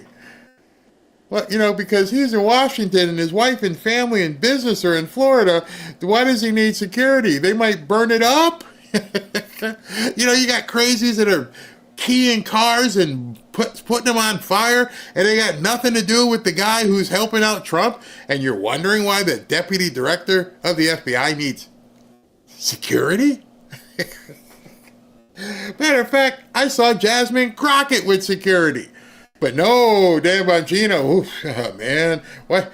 That's awful. Director of the FBI was a career agent with a badge and a gun. And so none of them ever felt the need for a full security detail. Bongino, of course, is a former podcaster with lots of experience criticizing the FBI, but no experience working there.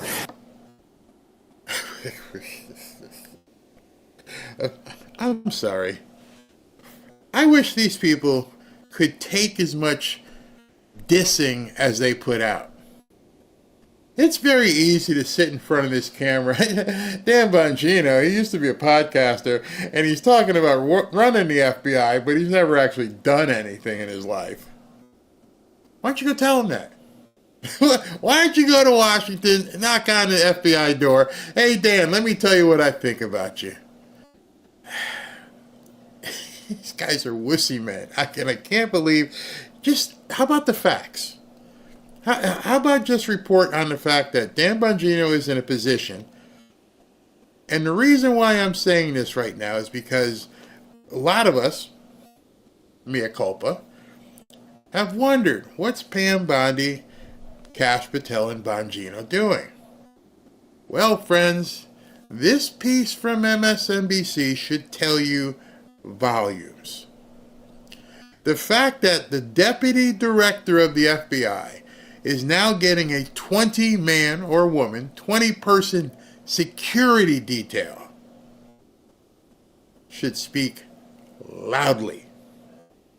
What are they getting into that all of a sudden a very able person, someone who obviously could defend himself, what are they getting into the FBI? What are they now beginning to dig into that is requiring Dan Bongino, not Kash, not Pam, but Dan Bongino, to get a 20-person detail? Some of you who are in law enforcement, Maximus, and some of you guys can say, that's a big detail. 20 people? So that should tell people, hey, man, there's something going on. He said it. There's stuff going on I can't tell you. This made me sit up. Say what? And I'm sure there's some law enforcement guys who are watching this going, 20-person detail all of a sudden out of nowhere? He didn't have it two weeks ago, now he gets a 20-person detail? Tell me more about this detail, please. Now, the FBI declined to answer our questions, so we don't know why it was decided that Bongino needed a full security detail. We do know that a notice went out inside the Bureau looking for field agents who would be willing to leave their jobs temporarily and work for 30 days at headquarters protecting Bongino. Now, current and former officials tell me this is going to be expensive because 24/7 protection will require as many as 20 agents who will have to be put up in temporary housing. And many people I talk to question the need for it, given that Bongino is a former Secret Service agent and New York police officer who could easily qualify to carry an FBI service weapon. For those who many people I've talked to are questioning. Well, yeah, that's a big question. I'm not questioning that he deserves it, because if Dan Bongino, Cash, or whatever, they say we need to get we need to bulk up here. If they say they need it, and I don't know Dan, I've heard him talk, I know he's capable, that for him to say, let's bulk up, should tell every single one of you something is about to happen. That's all I'm going to say about that. And maybe Nick Taylor is like, Dan is getting ready to rumble. Something's about to happen. That's my doctor point blinking. Something seriously about to go down. Oh man, wow, Dan needs protection.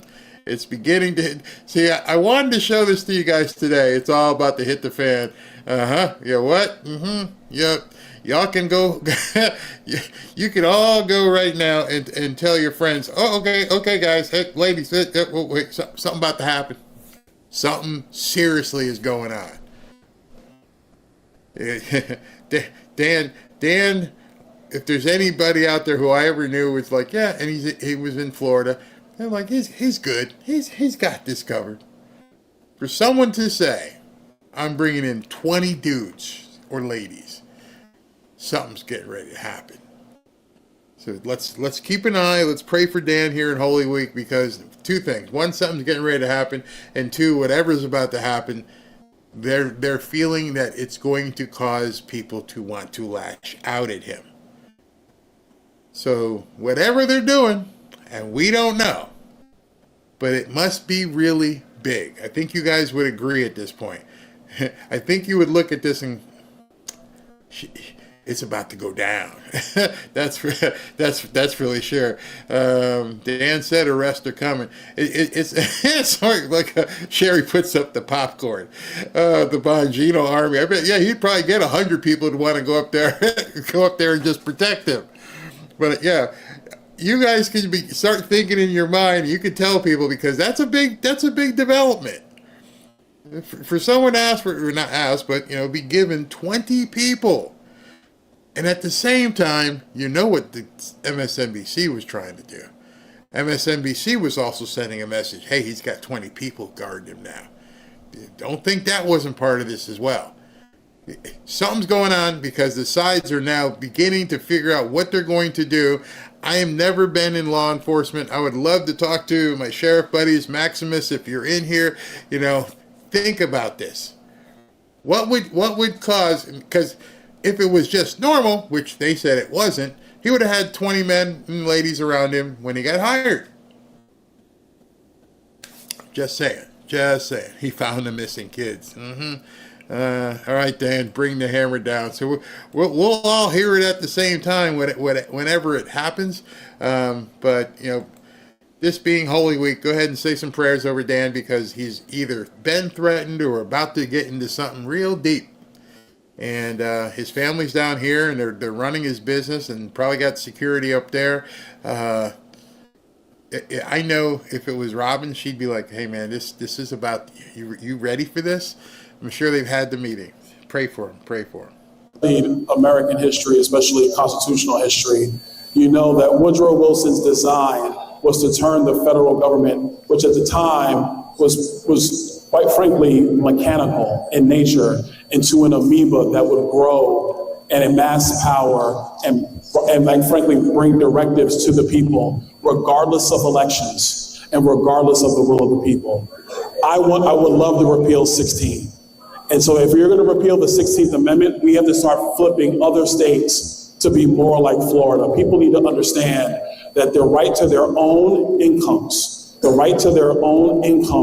is fundamental before you get to anything else. I think there's a way we could get that done. We need more citizens to realize that actually retaining their own wealth matters more than anything else. That's my next governor. That's my next governor. Ron DeSantis will be passing the torch to Byron Donalds, and Byron Donalds is already out there talking about, well, we don't have an income tax. So he's talking about a national abolishment of income tax on April 15th, which I am all about. And so he must be taking his cues from, the boss. And here's the boss talking about it this morning on April 15th.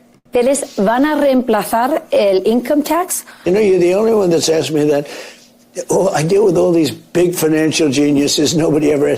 There is a chance that the money from tariffs could be so great that it would replace. In the old days, about 1870 to 1913, the tariffs were the only form of money. And that's when our nation was relatively the richest. We were the richest. All right, that was Rachel Campos Duffy talking to President Trump on Fox Espanol or Noticias, whatever it was called. But it was odd that he said it as well. So it's being floated that we may not have an income tax. I'm good with that. I am absolutely good with that. So I'm a little bit late because I got to go to get my knee x-rayed and all that kind of stuff. So I'm going to jump right into Super Chats if there's anything in here. And then what I'm planning on doing is showing that entire interview with President Trump tonight. And I've got some other stuff to go over with you. Let me hit this pretty quick because Robin will come in here and flip the switch on me and tell me, you got to go get your knee x-rayed. I'm like, I'm going. It hurts so bad right now. You guys wouldn't even know how much pain I'm in right now. But like, oh boy, is he in pain. All right, here we go. Barry, welcome a new member to the Common Sense Party. My family member changing from the Dem to Independent after listening to me. Ooh, yeah, baby, gotta love that. Caleb McIntosh asked me, Barry, can you give us your thoughts on the Carmelo Anthony case with Austin Metcalf? I've been dying to talk about that. It has been on my mind to talk about that. I'm not sure if the powers that be up here will allow it, but that's some BS. That's some serious BS that they let that kid out. And that's more information that's more indicative that you guys realize you're in a good versus evil war. This guy killed this kid, and they let him out on bail, and he's walking around right now. Yeah, I'll go into it tonight. Yeah, it deserves to be talked about. Mama Mima, does a doc you have show criminal acts per Grok, no evidence of shooting? Should he have been deported but not just in prison? Well, if the president of El Salvador says it, whatever. Mama Mia, don't get me wrong, I'm very pro-deportation. You know what? I can look more in, like we always tell them, do some research. Let's do some research. Let's find out what this guy did. I will endeavor to dig in and find that out. Jose Bazil, hey, very happy Easter to you and Robin, to you as well. And they do this to hide what is at hand. Hey, Jose again. Hey, Barry, to celebrate Easter, wear a bunny suit. I am not putting on some pagan bunny suit on Easter. He is risen. He's not a wabbit. And I don't have any little kids running around. Just another knucklehead tip jar. Thanks for the work. Thank you very much. Joy Kirkland, today's my wedding anniversary. Easy for my husband to remember. So good and bad day. Very. He has to pay taxes on your wedding. Well, congratulations. Oh, that's funny. Congratulations, Joy. Andrew Knudsen, please post a court case from 2019 to X or somewhere. I can't find it on the internet. I will do that. I will post it as soon as I get back from the doctor so you can see it. If they put so much effort into working instead of stopping Trump, the country would be better off. Yeah, that's their goal right now. That's it. Jax, Barry, you should get Tom McDonald on the show. Tom, the rapper? Yeah, that'd be cool. That'd be very cool. Ashley, hear that? Go ahead and see if you can get Tom McDonald. And finally, Mary Boston. Hi, Barry. Great insight you share with us. Thank you. Thank you very much. All right, so I am in a hurry. I'm going to go ahead and put on the after party, which gives me time to take a shower and do the things I need to do to get myself ready to go get x-rays and all kinds of stuff. And tonight at 7:30, I'll show you the couple of things. 7:30 tonight, we're going to do the Rachel Campus Duffy interview with President Trump. I think I can find it. Then at 2:30, he was supposed to sign executive orders. Pretty much, he's probably going to talk after that. We'll go ahead and grab that. And then I believe he's got the Navy football team. Not sure, but he's going to be doing some sort of trophy presentation for them as well. And I'll grab all that. Plus, I've got the 10 already done. I was busy this morning, so I got that. So let me get out of here. Thank you guys, and we'll see you at 7 or 7:30. I'll post it. What just happened? Oh, I know what happened. That's what happened.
Oops, I'm sorry about this interruption. I forgot in my haste to get out of here and go to the doctor. I missed one of my obligations, which I must take care of right now because I am contractually obligated.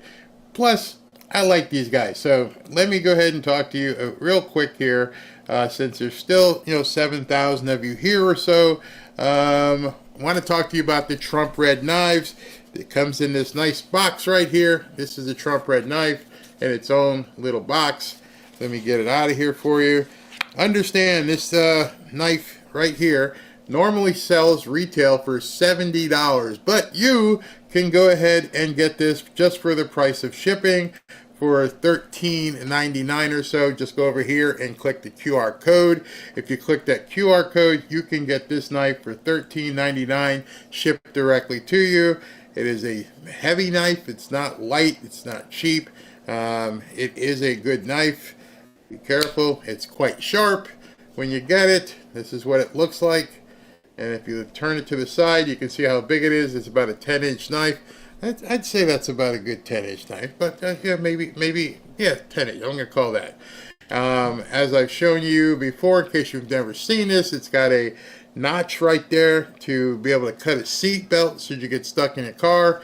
It's got the thing that you can break a window if it's too hot or your car's filling up with water or something.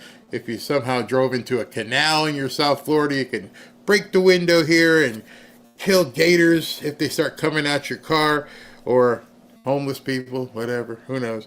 But anyway, this is a very, very good knife, and they're only selling it here. I don't think you find this on many other channels, and they're basically doing this deal for our people here in Fanfare. So please, if you would like this and you'd like to support our sponsor, go ahead and click the QR code right there, or go to berryknife.com, berryknife.com. Good hunting knife, good fishing knife. You can fillet a fish and do some things with it. And it's wherever you are, depending on your local laws and municipal codes, you could carry this and do some self-defense stuff with it too. So That being said, go ahead and if you'd like to order your Trump Red Knife, feel free to click the QR code right there and they'll send it to you free of charge. All you have to do is pay shipping. All right, so thank you very much for enduring that. I forgot. I'm obligated. Thank you for sitting through it. Back to your relaxing music.